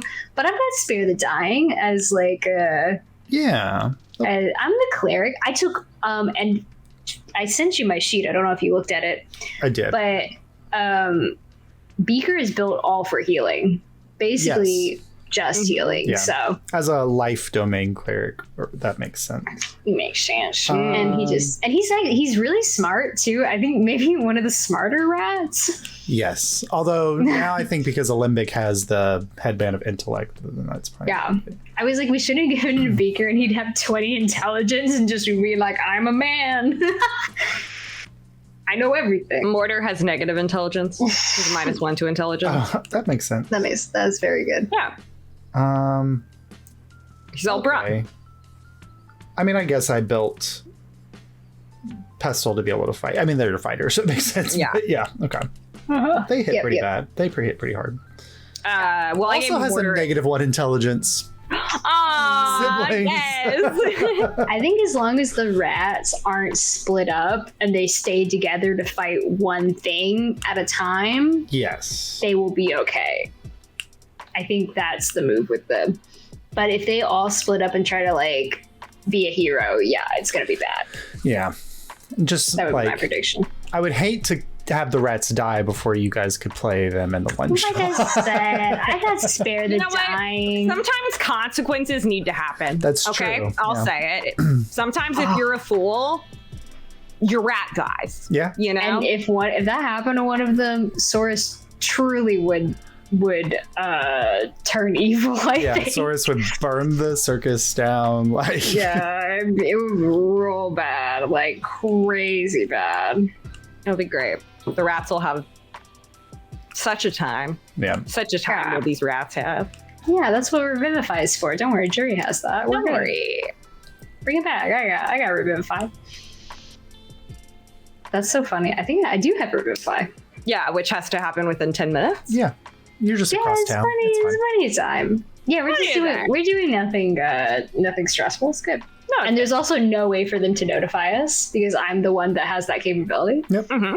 That's good. Yep. Mm-hmm. I love it. I keep telling Abel, like, you can make some, things that you guys could use to communicate because you have access to the sending spell from Jurgen, and then you could just craft like a Bluetooth. Like, see, this is the thing. That's so bad. Yeah. When our powers combine, we're gonna be so strong. We're just but you just won't combine.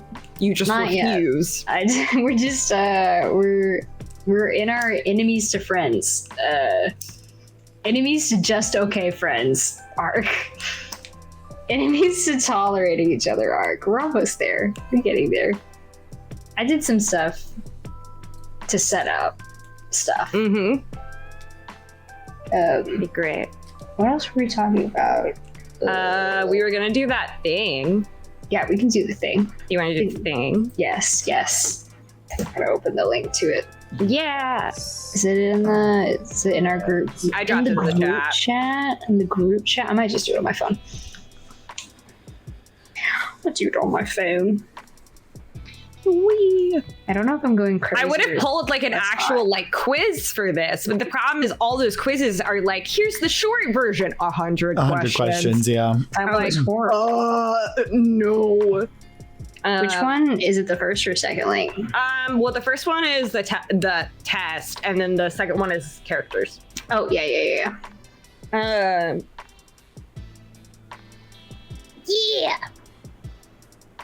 Yeah, we want to take personality. Test is our characters. Yeah, we're gonna assign Myers-Briggs types to our characters. Yeah, because that's very interesting. And Josh, feel free to pick whatever NPC you would like to take. Or multiple. Yeah, so many. Well, I just feel like Yorian is just E. It's like not even E and FJ, it's just E across the it's just extroverted. That's how I feel about him, just E. Oh no. God, the Yorian arc has been so funny. And it's very interesting how I feel about it at the current moment. It's a lot. Do we want to start with Juri? Yeah, we can do Juri first. I'll just go through the whole thing, or we all answer it together. Go through, I think, one character at a time. Yeah. All right. Juri, question 1. How do you get your energy? Are you an extrovert or an introvert? This is really interesting because I think Juri's like a fake extrovert and they're actually an introvert. Yeah. For sure. Yeah. Because I think they don't actually like being around big groups of people unless it's like have a cause. I think they're actually an introvert. Juri. Okay. Question 2. How do you see the world and gather information? Ooh. Do you use your senses or your intuition? That's really hard. It is hard. Yeah. That's like really tough to decide for them. I think how this is talking, they're actually censors. Yeah. Yeah. Because this is the thing. Yeah. Juri portrays himself as, like I said, classic bard, which would be like extrovert, intuitive, but they're actually the total opposite. It's like the screaming on the inside meme, I feel like is Yeah. like being calm on the outside, screaming on the inside. That is my boy.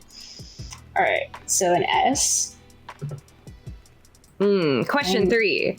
How do you make your decisions? Are you a thinker or a feeler? Juri has to be a feeler.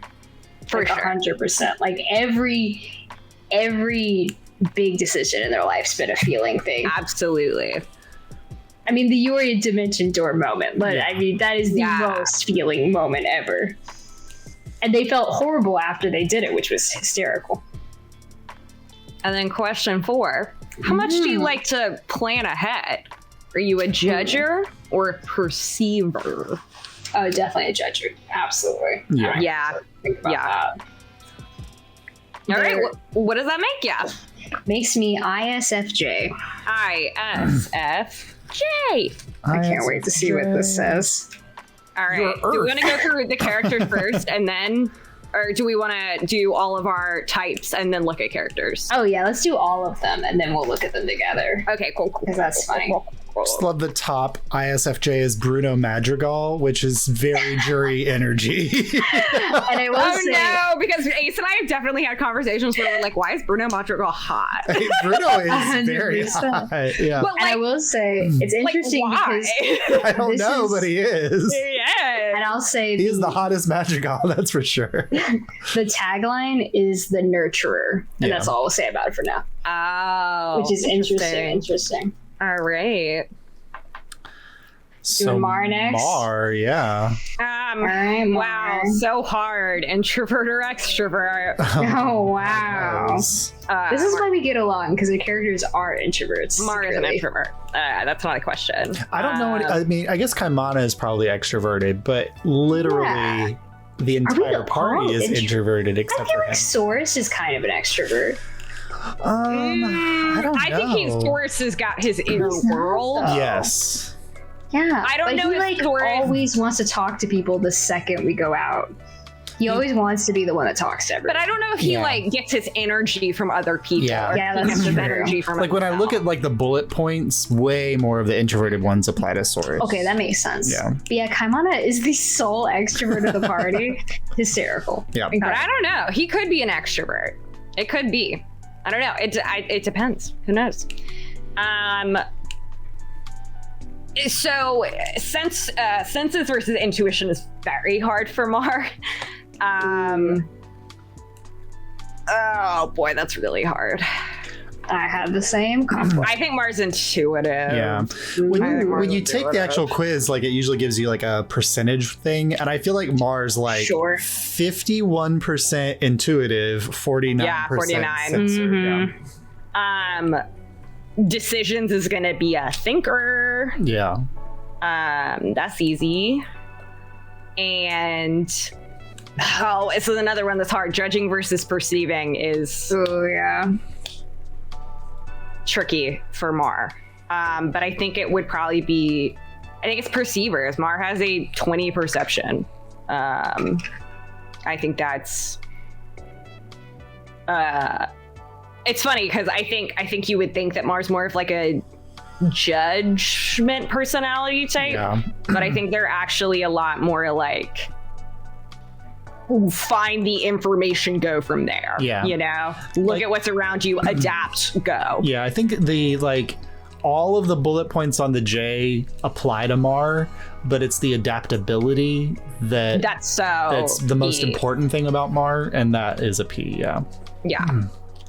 That makes Mar an INTP. INTP. That's fun. Okay, I was wondering how similar our personalities would be. That's great. Josh, Yes. your NPC. Or multiple. I don't know. Okay, let's do. I mean, since we were talking about it earlier, we can do Alora. Yes, Alora. We Alora. love her. Laura, Alora, the princess. the princess. I love who her. will be playing a bigger role as we go forward in the next coming sessions. I know. Alora is extroverted, like Yes. Yeah. and I don't think like that's entirely because she has been trained to be a member of the court who can talk to anybody or whatever. I think Alora is extroverted in the sense that like she gets all of her energy from other people because she wants to know so much about the world, and she's decided that the best way to learn about the world is to talk to other people and see how they see the world and like add that to her own understanding of things. And so I think like the more she talks to other people and as many different people as possible, so definitely extroverted. Cute. Love that. How does she gather information? I think she's a sensor. I think, and which makes sense for like her as like a forge cleric of like somebody who is very in touch with their the facts that are in front of them, the tools that they have to use, and like how can they kind of work together. It's like grounded in your body. Yeah, she's very practical. She's not a huge theorizer or dreamer. Like she's very much a concrete thinker. Well, and Alora's whole thing too is about like, let me get the facts of the world. Yep. That I don't have. How does she make decisions? She's a feeler.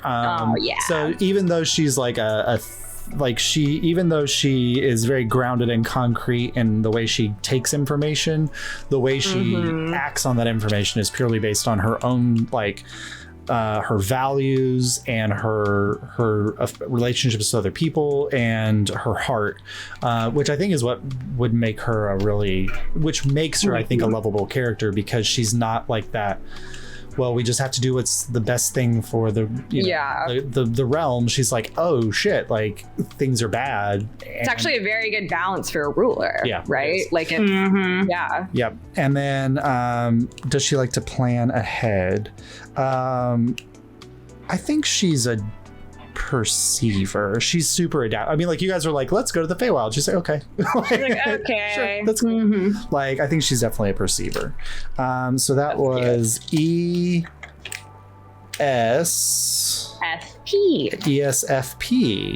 Interesting. ESFP. Oh. Stop looking. You must wait. Oh, stop looking. Okay. Stop looking. I'm not looking anymore. You were. How dare you? How dare you do that thing we didn't tell you not to do? Yeah. All right, Jace, are we reading them out or stuff? Yeah, and then we can do a couple more if we want. Yeah, we can do the rest I think this is fun. If like I look up Juri and then I tell you some of the ones, you know what I mean? Yeah. So that way it's like more entertaining for like a viewer, where I just tell you what it is. Yeah, okay. yeah. And then like you can do the same for Mar or Josh or someone. Okay. All right. So Juri was ISFJ. ISFJ. Where is that? I would love to find Bruno that. Madrigal, Steve Rogers, Captain America. Steve Rogers, that's so perfect. Morty Smith from Rick and Morty. Hey, Ace, what Danganronpa 2 character do you think Juri would be? Oh, from Danganronpa 2? Probably, who's the main guy? Incorrect. Makoto? Tsumugi. I'm crying. Tsumugi, yeah. I can see Pam from The Office. Yep. Oh, yeah, I can see that. Pam from The Office. Betty Cooper from Riverdale, I can very much see. That, yeah. Here's the best Juri connection. Petty Betty. Katie Heron from Mean Girls. Oh, incredible. I actually really like number 1 from the Umbrella Academy. Oh, yeah. That's good. I like that a lot. That makes sense to me.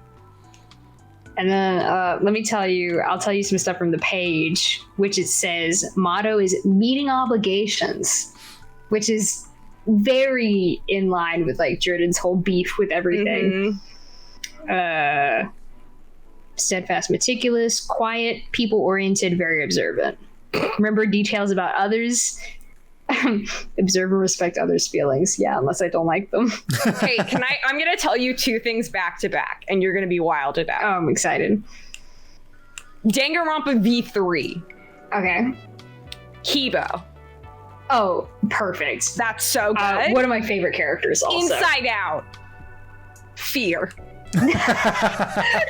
Hilarious.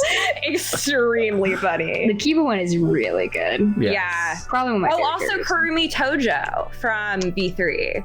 The Which one's maid. Kurumi? Oh, I love her. That's I like actually that, especially knowing that character's supremely- plot twist. I was about to say, actually, probably one of the most Juridan characters on the I whole think list. that's amazing, actually. Yeah. I vibe really hard with these.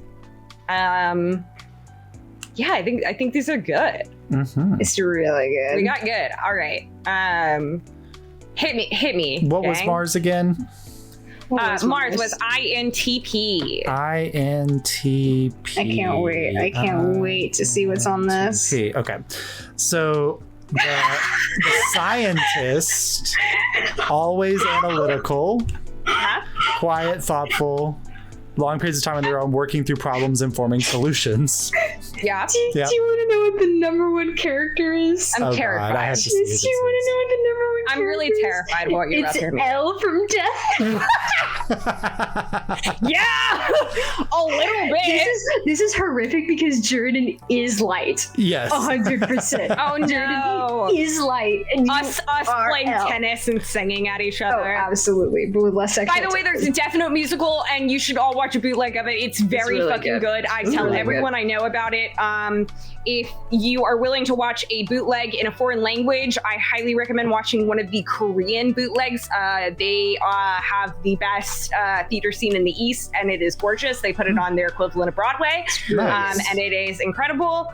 And if you would prefer to listen to the English lyrics as it was originally written in English before translated over, there is a full cast recording starring Jeremy Jordan as Light. And it's very several other cheesy, yeah, but it's good. it's incredible. So It cheesy, is. but I love it. I know what you're thinking when I say Death Note musical. Shut up! It's incredible. Well, They note- have yeah. one of the greatest composers. like 2 tenor duets of all time when they are doing the tennis scene, and they are fully jumping around doing tennis as they're belting for their lives.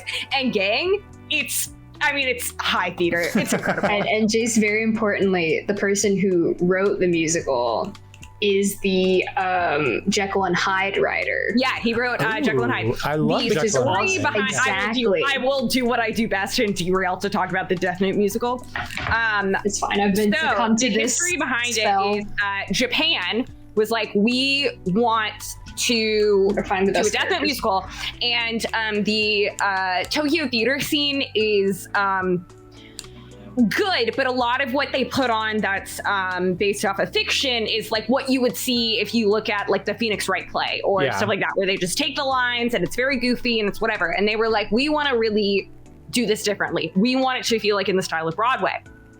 So they pitched it to multiple Broadway composers, and we're like, who wants to do this? And Frank Wildhorn was like, I don't know. I don't really know anything about this. Goes home. Hey, Dad, how was your, how was your work day today? Oh, I don't know, kid.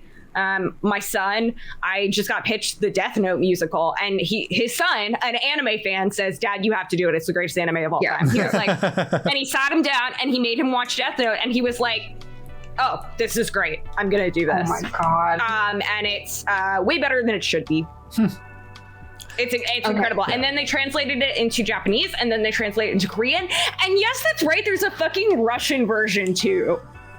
It's great. The goal has been to get it on Broadway for a long time. It keeps getting kind of caught up. They got close before the pandemic, but I would love to see it. I honestly wish they would just fucking transport the Korean cast over.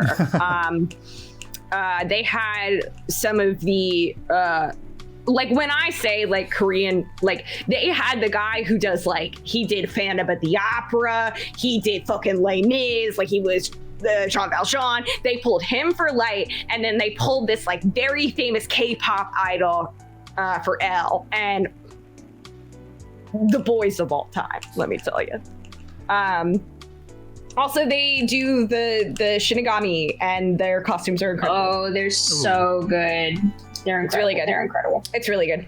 Here's 3 people from INTP that I think are my favorite from Yes, I wrote my favorite Mar ones too. Kakashi Hatake from Naruto. Incredible. which I think is Yes! perfect. Oh my Yeah. god, yes! Mason Dipper Pines from Gravity Falls. Yes, I wrote I've which never one seen too. it, but sure. No, We should watch you that have to watch together. Gravity Falls because Oh, I'm we sorry? should watch it. Dipper's my Dipper favorite Pines character. is so Mar. It's fantastic. Yeah. Here's one I don't understand. Why is Patrick Star? Oh, that was funny. I was INTP. like, no, not true. Interesting. But yeah. So here's but the ones those I picked two, out. yeah. Here's the ones I picked out for you. Okay. Sherlock from the Sherlock Holmes series. Yes, that's very, Yeah. Which is perfect for your detectiving. Yeah. Here's your Danganronpa ones. If you want to guess who your V3 character is, it's great. B3 character for Mar? It's my favorite character. Oh, Rintaro. Yep, 100%. Damn, got it. I was gonna guess that actually. You want to before guess you even said. your V2 character, which is terrified. also perfect? It's one of the girls. I'll say that. The girls. I'm trying to think of the girl. It's Is it literally so perfect. Pekoyama? No, it's Chiaki, which I do think is more Oh, very right. I can kind of see that. Okay. Do you want to guess the Persona 5 character, which made me laugh really hard? Oh no, I'm terrified of what this is going to be because I'm going to. Futaba, literally perfect. It is Futaba. That's Futaba perfect. is so Mar. Like, Wow, I've never thought about that. yeah. That And you is won't a get this lot, reference, but Josh might. Also, Yes. Robin from Stranger Things, which made me Oh wanna yes, cry. I was like, Lesbian. I said Yeah. perfection. No. Yeah, Listen, Incredible. I, a gay, know the gay. Yes, on Yeah. Stranger yes. Things. And she is literally maybe one of the closest matches. Well, Yeah. I'm also She- just in. I just have a really big crush on Maya Hawke. So Yeah. Oh, that's really she's gay. like perfect in it. Robin is amazing. Yeah. Also, I love that your Hiccup from How to Train Your Dragon. Yes, that made me laugh. That made me laugh a lot. That's important to me. I had to go Yeah. to page 2 to get that, to get one of those for you, to get the Persona 5. So Oh I'm glad yeah, I I went didn't there. see the Persona on page, but page Powerful. 2 Persona. I know, I wanted to see if there were Persona 5 characters for me. I wanted to double check. Yeah. I think I can search it. I can find it. If you look up Persona 5, I bet. Hold on, I'll find it I for you. think I can search it on the thing. Yeah. Or just Persona in general. What are you know? you are? What did we say you were, Juri? ISFJ. ISFJ. You're Mishima? That's so true. No, it's The one so who's like, true. I figured it all out myself. Can I be a part of it? Can I be a part of it? And his character arc, yeah, probably a little bit like that. ISFJ. All right, Josh, what was Okay. I'm gonna look at one other. It was ESFP. ESFP for the lone extrovert?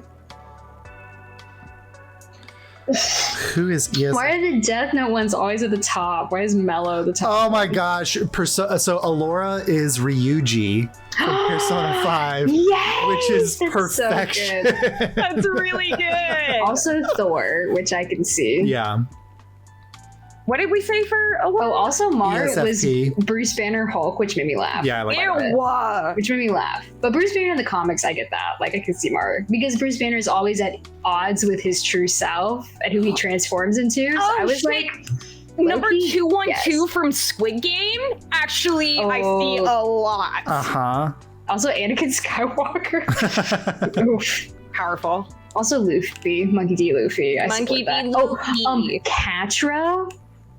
Oh. Literally, Catra from That's She-Ra so is sweet. so perfect. Steve Harrington. Steve,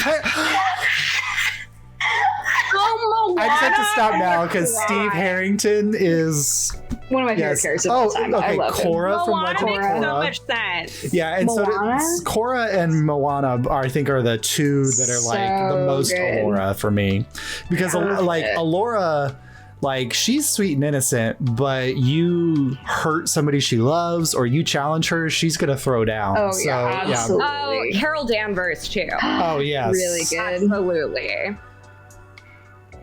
Yeah. Nicki Minaj.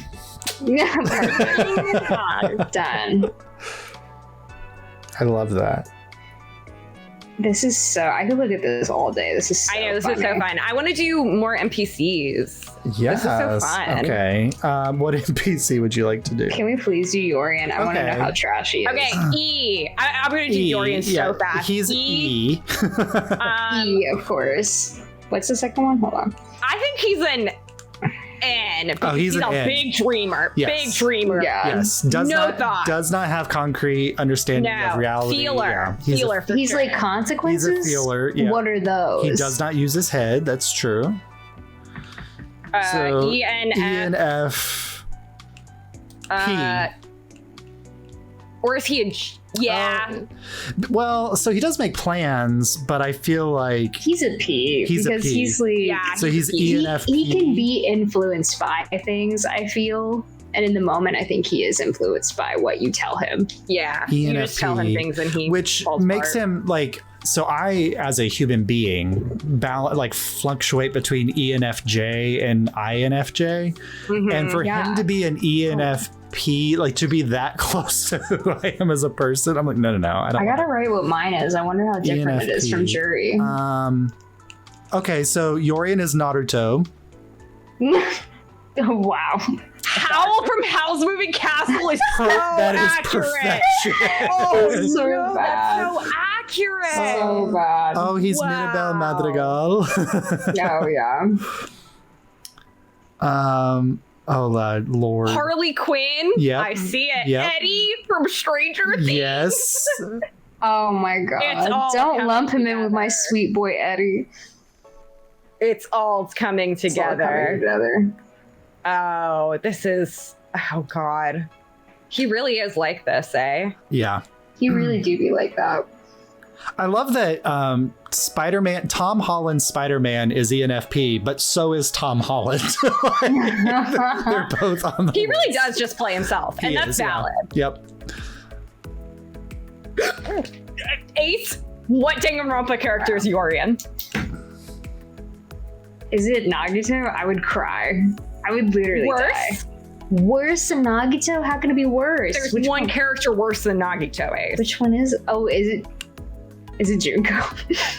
Oh no! Why For context, that's the character that starts the apocalypse for fun in Danganronpa. She's like equally charming as she is evil, and that's so him. I like Willy Wonka too. Yes, that's also that's powerful perfect, for yeah. me. I was trying to find his Persona character, but I don't see ENFP. I can look it up. Hold on. Huh. Oh, my barista messaged me something sweet. That's always good. Yusuke Hanamura from Persona 4? Yes. Yeah. So good. Yeah. Also, Persona 4 is coming to Switch, y'all. It is. I can't wait to play Persona 3. I've never played it, so I'm really excited about Persona 3 was the first one I played. I never played 4. it. Oh, so and 4 is going to be golden, which is like the best way to experience Persona. Because I played Persona Yeah, 4. no, Golden is Persona 4 Gold, yeah. the game of all So time. I played Persona 4 on my PS2 just regularly, and then was gifted Golden and played it for another like 200 hours. So funny, which is the Oh. Persona lifestyle. I mean, Ace, Juri, thinking about Juri. Persona. Juri is ISFJ, right? ISFJ, yeah. That's Yukiko from Persona 4. Yukiko Which is your literally favorite. She's Yeah, like my it's your fave. She's right favorite. there. I have a statue of her. Hold on, That's so it's right there. powerful. That's Yukiko. I love her. She was my, I hate to say wife when they're kids, but they're teenagers, but she was my girlfriend. She's your baby. Also, I like the only thing you see on my shelf is Pac-Man. Like, that's the only thing you can make out really clearly is my figure arts Pac-Man, which he's so cute. He's a baby. I just have He's the baby. Black Panther's like bulging. I love it. I love it so much every time I see And it. then there's a really very small, like, I'm pointing on the wrong side, flash right here from a local Wilmington artist. Oh, Yeah. I love them. I have their prints up. You can't see them, but they're like right above this spot. Because I have a Beast Boy, and then I have a Scott Pilgrim special commission I got. Nice. Also, you can see my little square Funko Pops, just like you. Yep. This is one of the quadrants of Funkos. We got his Flash and his Miles Morales, which are both fantastic. Ooh, fun. Okay, we did Yuri, and can we do another problematic fave? Yes. Callian. Yeah. Wow, what a shock. Callian. Okay. What were we saying? I was talking to Jace. What did I message you last night before we went to bed? You did the so you have feelings for an extremist. Yes. And you know what I pictured when Rogers. you said that was that gif of Steve Rogers flipping the chair around and sitting on it backwards. Yeah, and that's exactly the vibe. What it was. Like, so. Yes. So you have feelings for an extremist. He's just sitting in the chair like that's 100% the vibe. Okay. Callian's an introvert. Yeah. Oh, yeah. Which is probably why, as an extremist cult-ish person, they have a very small group. Is she a sensor or intuitive?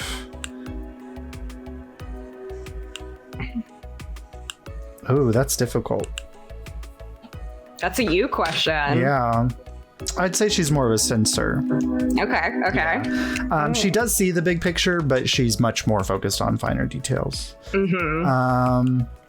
Thinker, feeler, she's a feeler.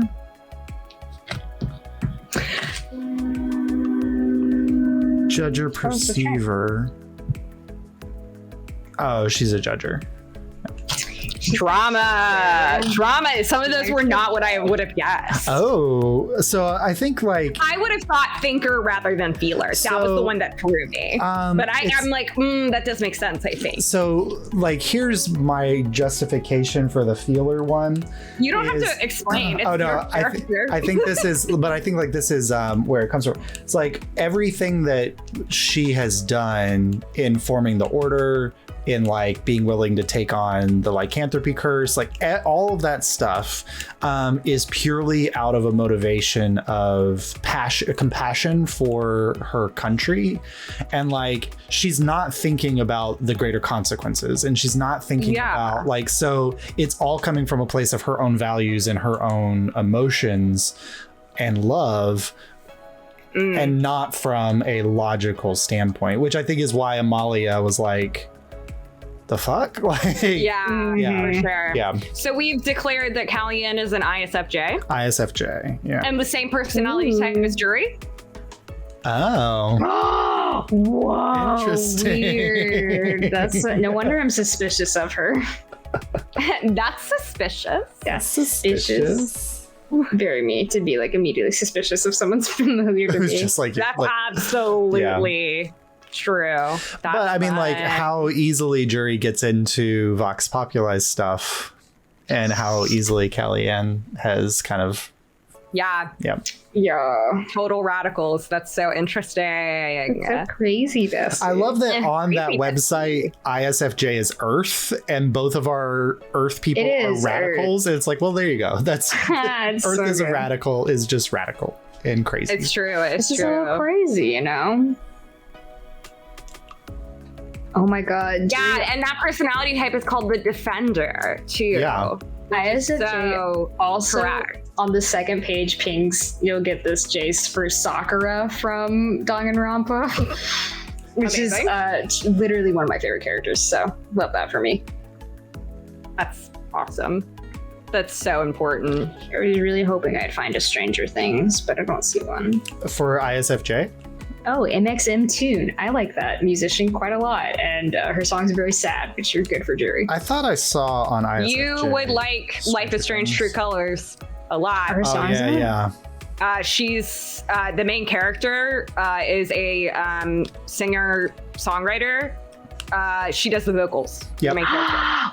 What? That's amazing. I love her. Go listen to the soundtrack, dude. You'd love it. I will, I will, I Her will. cover of Blister in the Sun is, I mean, just delightful. Uh-huh. Yeah, that's like, I was listening to that earlier today. It's great. Oh, this is so fun. Oh, ISFJ Ooh, I wanna is do- Victor Creel from Stranger Things. Oh no. Oh, Oh no. I'm on a website that's going to give us strengths and weaknesses of Oh characters. yes, please, please, please. Yes. So give me a second, and I'm going to look up. Wait, Josh, what was Juri in so I can check our compatibility and see how trash it is? So he was Jupiter. This is high school. He was ENFP. ENFP. Almost all different letters from Jordan, Yep. I must say. Okay, you do that. I think there was a compatibility thing somewhere which was strengths and weaknesses of the defender type. And also, I mean, there is the version where you have a subset of these as well, which is assertive versus turbulent. And I think we can both say that's probably where Callian and Juri differentiate. Yeah. But regardless, we'll go through just as it is. Supportive, reliable, observant, enthusiastic, hardworking, and good practical skills. Oh, yeah. Now roast me. Weaknesses, taking things personally, Wow. repressing feelings, Wow. All right. overcommitted, reluctant to change, and too altruistic. Oh. Oh, that's Now I will true. hit you with your romantic relationship. Oh God. Oh my God, give me the short list. I want like buzzwords. I don't want to just read. Emotions run deep. This one I'm reading says ISFJs need partners who are just as committed to the relationship as they are, which is like the sum up of why things did not work, huh? That's interesting. Do we want to look at compatibility, or should I move to more strength and weaknesses? Strength and weaknesses is very funny. Okay. Let's do more.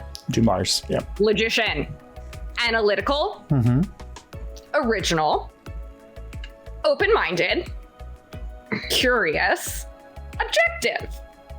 Weaknesses, disconnected, dissatisfied, impatient, perfectionist. Oh wow. Yep. That's spot on. Yeah. Yeah. Very good. Yeah. Let me look at Yorian. I want to roast Yorian so bad right now. I Yeah, want to why put not? Yorian on blast. Always. ENFP. He deserves it. By the way, that personality type is called the campaigner. Yep. Oh, incredible. Interesting. All right. Which I like that the celebrities they've just given me here include Robert Downey Jr. and Quentin Tarantino. I think Russell Brand is also on here. Amazing. I just think that's super. That's just fun. I think that's fun to note. All right. Curious, perceptive, enthusiastic. Hey, we're finding some overlap here. Excellent communicators. Festive. Natured. Festive. May live for deep, meaningful conversations, but can also be spontaneous and lighthearted. Know how to find fun and joy in the present moment. Yeah. Okay. Weaknesses. Unfocused. Disorganized. Overly optimistic. Restless. Yeah. That overly optimistic, like this will all work out. This whole plan I got all this. work out. Don't you worry, gang. This is so funny. I looked up compatibility differences where it's like what signs are the most compatible, right? Yeah. And both Jordan and Yorian are like one letter off from each other. That one letter is all the difference, huh? Yep. That's What so is funny. it? What specific letter Oh, is let me off? see. I'll tell you. Because I want to know So where you for- differentiate. So ISFJ, where is that? Let me find it. Sorry, this is like, I'm sweating. Okay, so ISFJ, ideally he would be with an ESFP instead of an ENFP. So sensing instead of whatever the N stands for. Intuition. Intuition, yeah. Because you're more grounded in the goddamn moment. Yeah. And he's more big picture. Yeah, that makes sense. Yeah, isn't that funny? And then his is ENFP. And so his is INFJ. Which instead of, I forget what that one is. In. And it's the same thing. Oh yeah, so it's literally just those. You're saying that Yorian is my perfect soulmate? I am an INFJ. Damn it, Josh! What have you done? I feel assaulted. Okay. Amazing. That's so funny. Definitely not Ronnie. So I'm only one letter off from Mar, which is fun. Ooh. I'm an INFP, not an INTP. Yeah. I'm an ESFP. I gotta. I wanna look at Mars compatibility with people. Yeah, it's important to me. No, I'm an ESFP. So two different. I'm an extrovert, and I'm a perceiving. Believe it or not. Believe it or not. Believe it or not. Wow, I don't plan things. Crazy thought that is. As I sit here with no air conditioning in my house. Oh no. Look, all the ice is gone. Oh no. It was all there earlier, remember, at the break. Oh. So sad. Boy. What's I don't know if Mars liking this outcome. It's very upset. So my ideal partner might include Callian. No, scandal. Or Yorian. Or Yorian. Oh, wow. And also that would be Jordan's same thing, so that's funny. Let's see. Well, I think that's right. What did we say she was? ISFJ, same as me. ISFJ. ISFJ. Yeah. Or if you're going with needs an extrovert, it's the ENTJ or the ESTJ. I need someone who's a thinker. Yeah. What was Mars' perfect person? What? Is it the same as me? I clicked off. Yes. ISFJ. Okay. That's what this one website said. Okay, because I was just going to say, because Lenaria Mistweaver is an ISTJ. You know what? Close enough. Get with it. Yeah. Come on.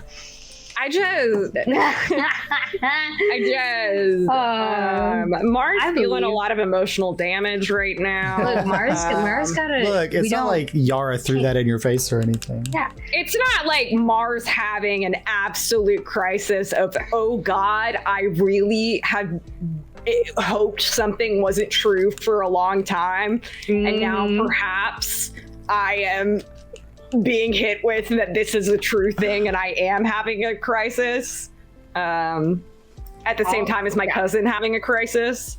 And it hasn't been revealed yet, but Mar now has a no negative to charisma, and they roll incredible charisma now. It's hysterical. I only roll great for charisma now. Yeah. It's my favorite thing ever, is that you don't have a plus, but you're rolling so much better. It's so funny. It's very, very funny. It's such an instance of the dice are in on the joke. Ronnie says hello. Hi, Ronnie. Ronnie. Oh, we haven't done our Ronnie stand. Ronnie Hyper Corner. Ronnie's character, Abel, faced a really big life-changing thing that someone threw in his face and said, hey, this could be true. And his way, the way Ronnie role-played that character in that moment was so sick. Also, he went into a place and found something so powerful and just went up to it and was like, yes. And it's so funny to me. I love that. He also, an interviewer, made the most chaotic decision we've ever seen Abel make. Yep. And also, in a very tense diplomatic moment, was so fucking cool and put together and put basically the rest of the party to shame, I think, a little bit on that one. Yeah. So, yeah, I think we can all agree. Someone handled that situation the best. Yeah. Truly the best. Yeah. I was dealt psychic damage too early in mine to recover. So Yeah. yeah, I was very upset about the whole thing. No, it was Of course. awesome. That was such fun roleplay. I I've love just been it. absolutely rolling these dice, and they're all shit. You wasted your 20. I haven't rolled above a 10. Oh, there's a 16. I haven't rolled. I mean, like, Yeah. just rolling all of my d20s at once, and they're all bad. That's a natural 1 and a natural 2. Yay. Oh no! My God, What have you all done to my dice? we cursed them You because must we have. need them to roll badly. Yeah. We need them to roll badly. Yeah, and I was thinking about, for ending the talk, me and Jace were talking about Vecna earlier. Oh yeah. We were laughing about we should pick a Vecna song for our characters, and you can pick a Vecna song for whomever or the campaign. I feel like you should stick with the NPCs we've been talking about. Yeah, so we like can do that. Alora, Yuri, Yeah. and Hallian. Okay, yeah. That works. I You need can time to think 'cause- about yeah, this. yeah, Lord. for sure, Yeah. for sure. I gotta pull up Mars' playlist. There's a lot of songs. Speaking of Vecna, as you're pulling it up, Vecna is the big bad of the mini campaign that we're going to do. Amazing. Yeah. Oh, that's true. But like, since it's like in a modern time period, Vecna is he was a wizard. I mean, he's a wizard, and he creates like robots, like Warforged robots, basically, and has decided that human nature is weak and has transported his soul into a robot form rather than into an undead form, because I think that made more sense. Yeah. That's so good. Yep. While we're all thinking about our characters, what song would save you guys, like personally, from Vecna? I don't know. I think there are many. I think there are many as well. The one off the top of my head would be the December song, Rusalka love Rusalka them. / Wild Yes. Rushes. Yes, I love that song. That's one of my favorite songs of all time, and that song is so important to me, and I love it. I have a Vecna song, but it's going to be relevant to the campaign later, and I want it to be a surprise. Okay. Yeah. Because, to be fair, I told Jace about it, but it's the song that Juri, it's like the vibe of the Juri song that he wants to play for his bargain. Ooh, and it's yes. probably like my favorite song ever. Okay. But Yeah. so I want it to be like in the moment. Yeah, my personal Some say Vecna song, and this will be weird, is Earth, Wind, and Fire September. That's not weird. That's a I great love song. And it's just because, like, as a child, like, that song has been since I was like 6 years old, dancing around in my like underwear or whatever. Like, that song has always been like, just, it always puts me in a positive mood. That and the other big song I can think of for me would be probably a couple, but specifically, I think probably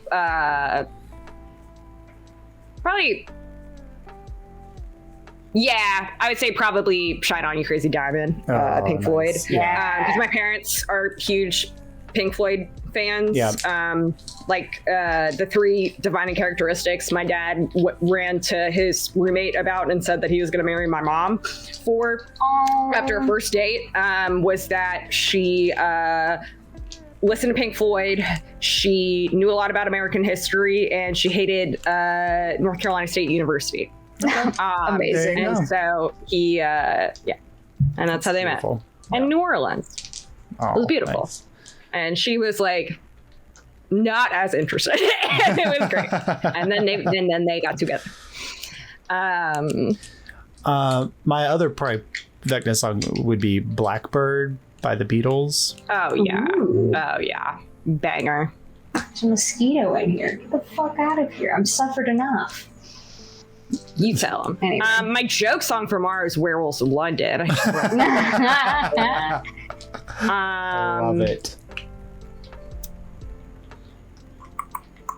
Okay, I have mine. written out Yorian's now. is really on the nose because everything he does is on the nose, and so it's Yeah, of course. Jumper by Third Eye Blind. Oh my god. I Oh wish my you would step back from that God. ledge, my friend. Horrible.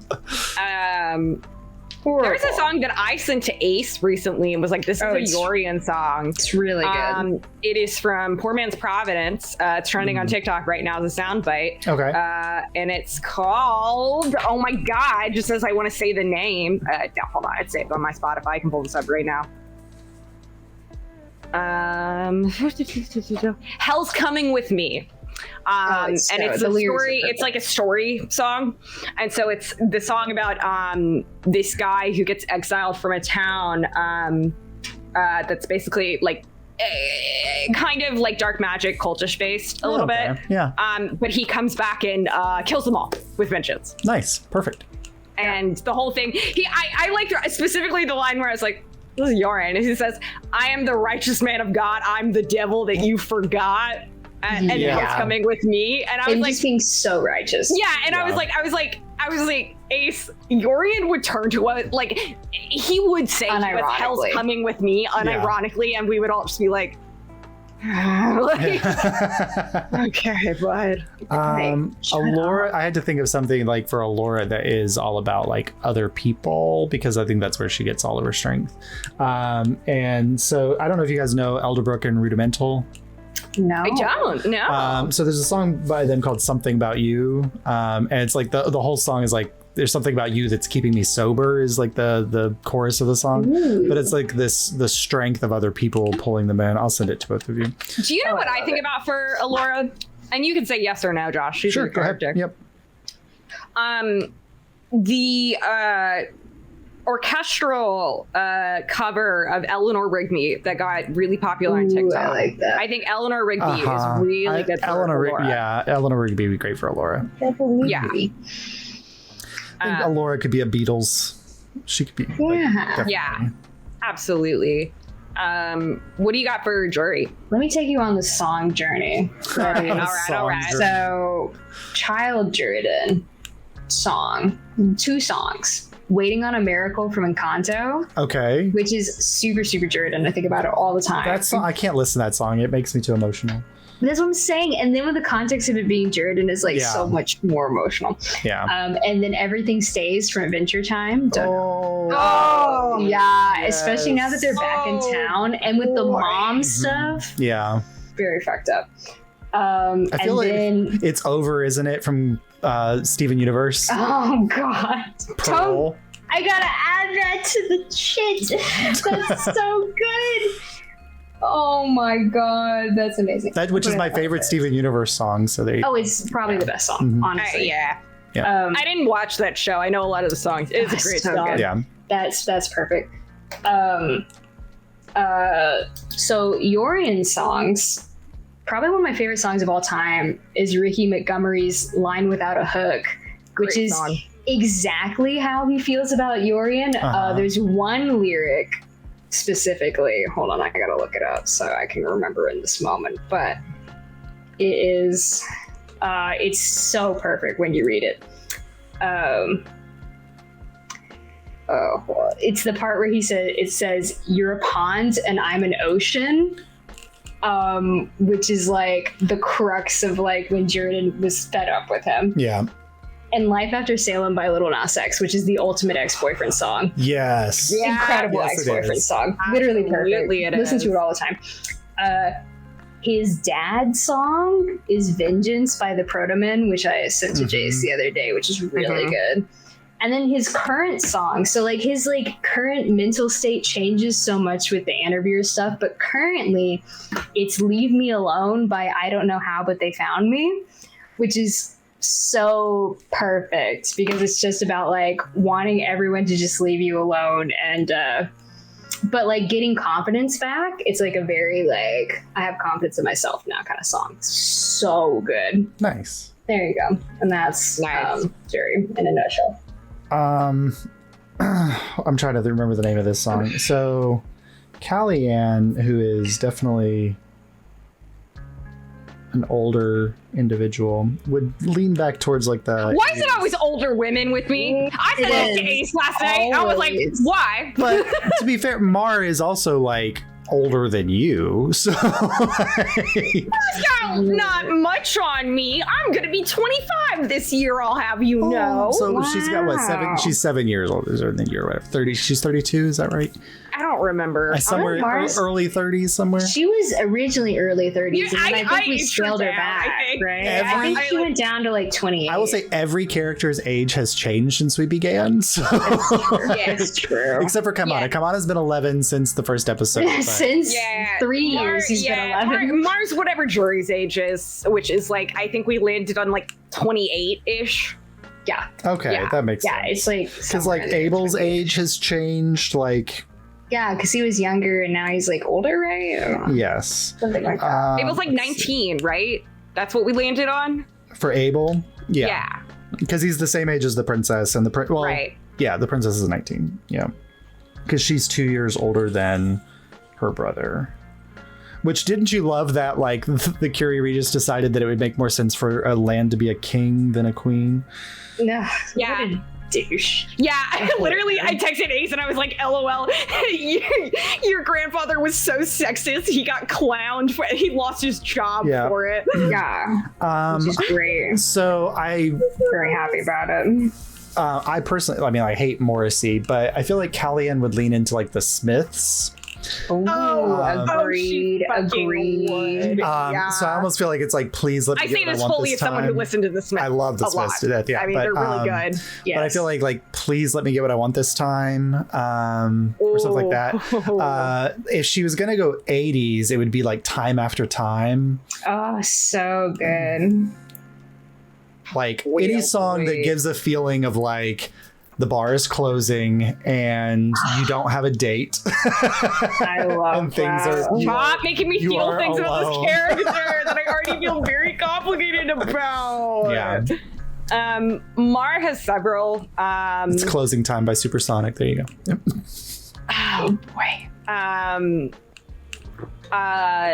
Wish That You Were Here from Florence and the Machine. Yes. Is very much about that's how I feel about her relationship with Amalia and Eris specifically when they were far away. And I think it's like even still works now for different reasons. I think one of Mars' kind of childhood songs is Two Slow Dancers by Mitski. I love Mitski. Yeah.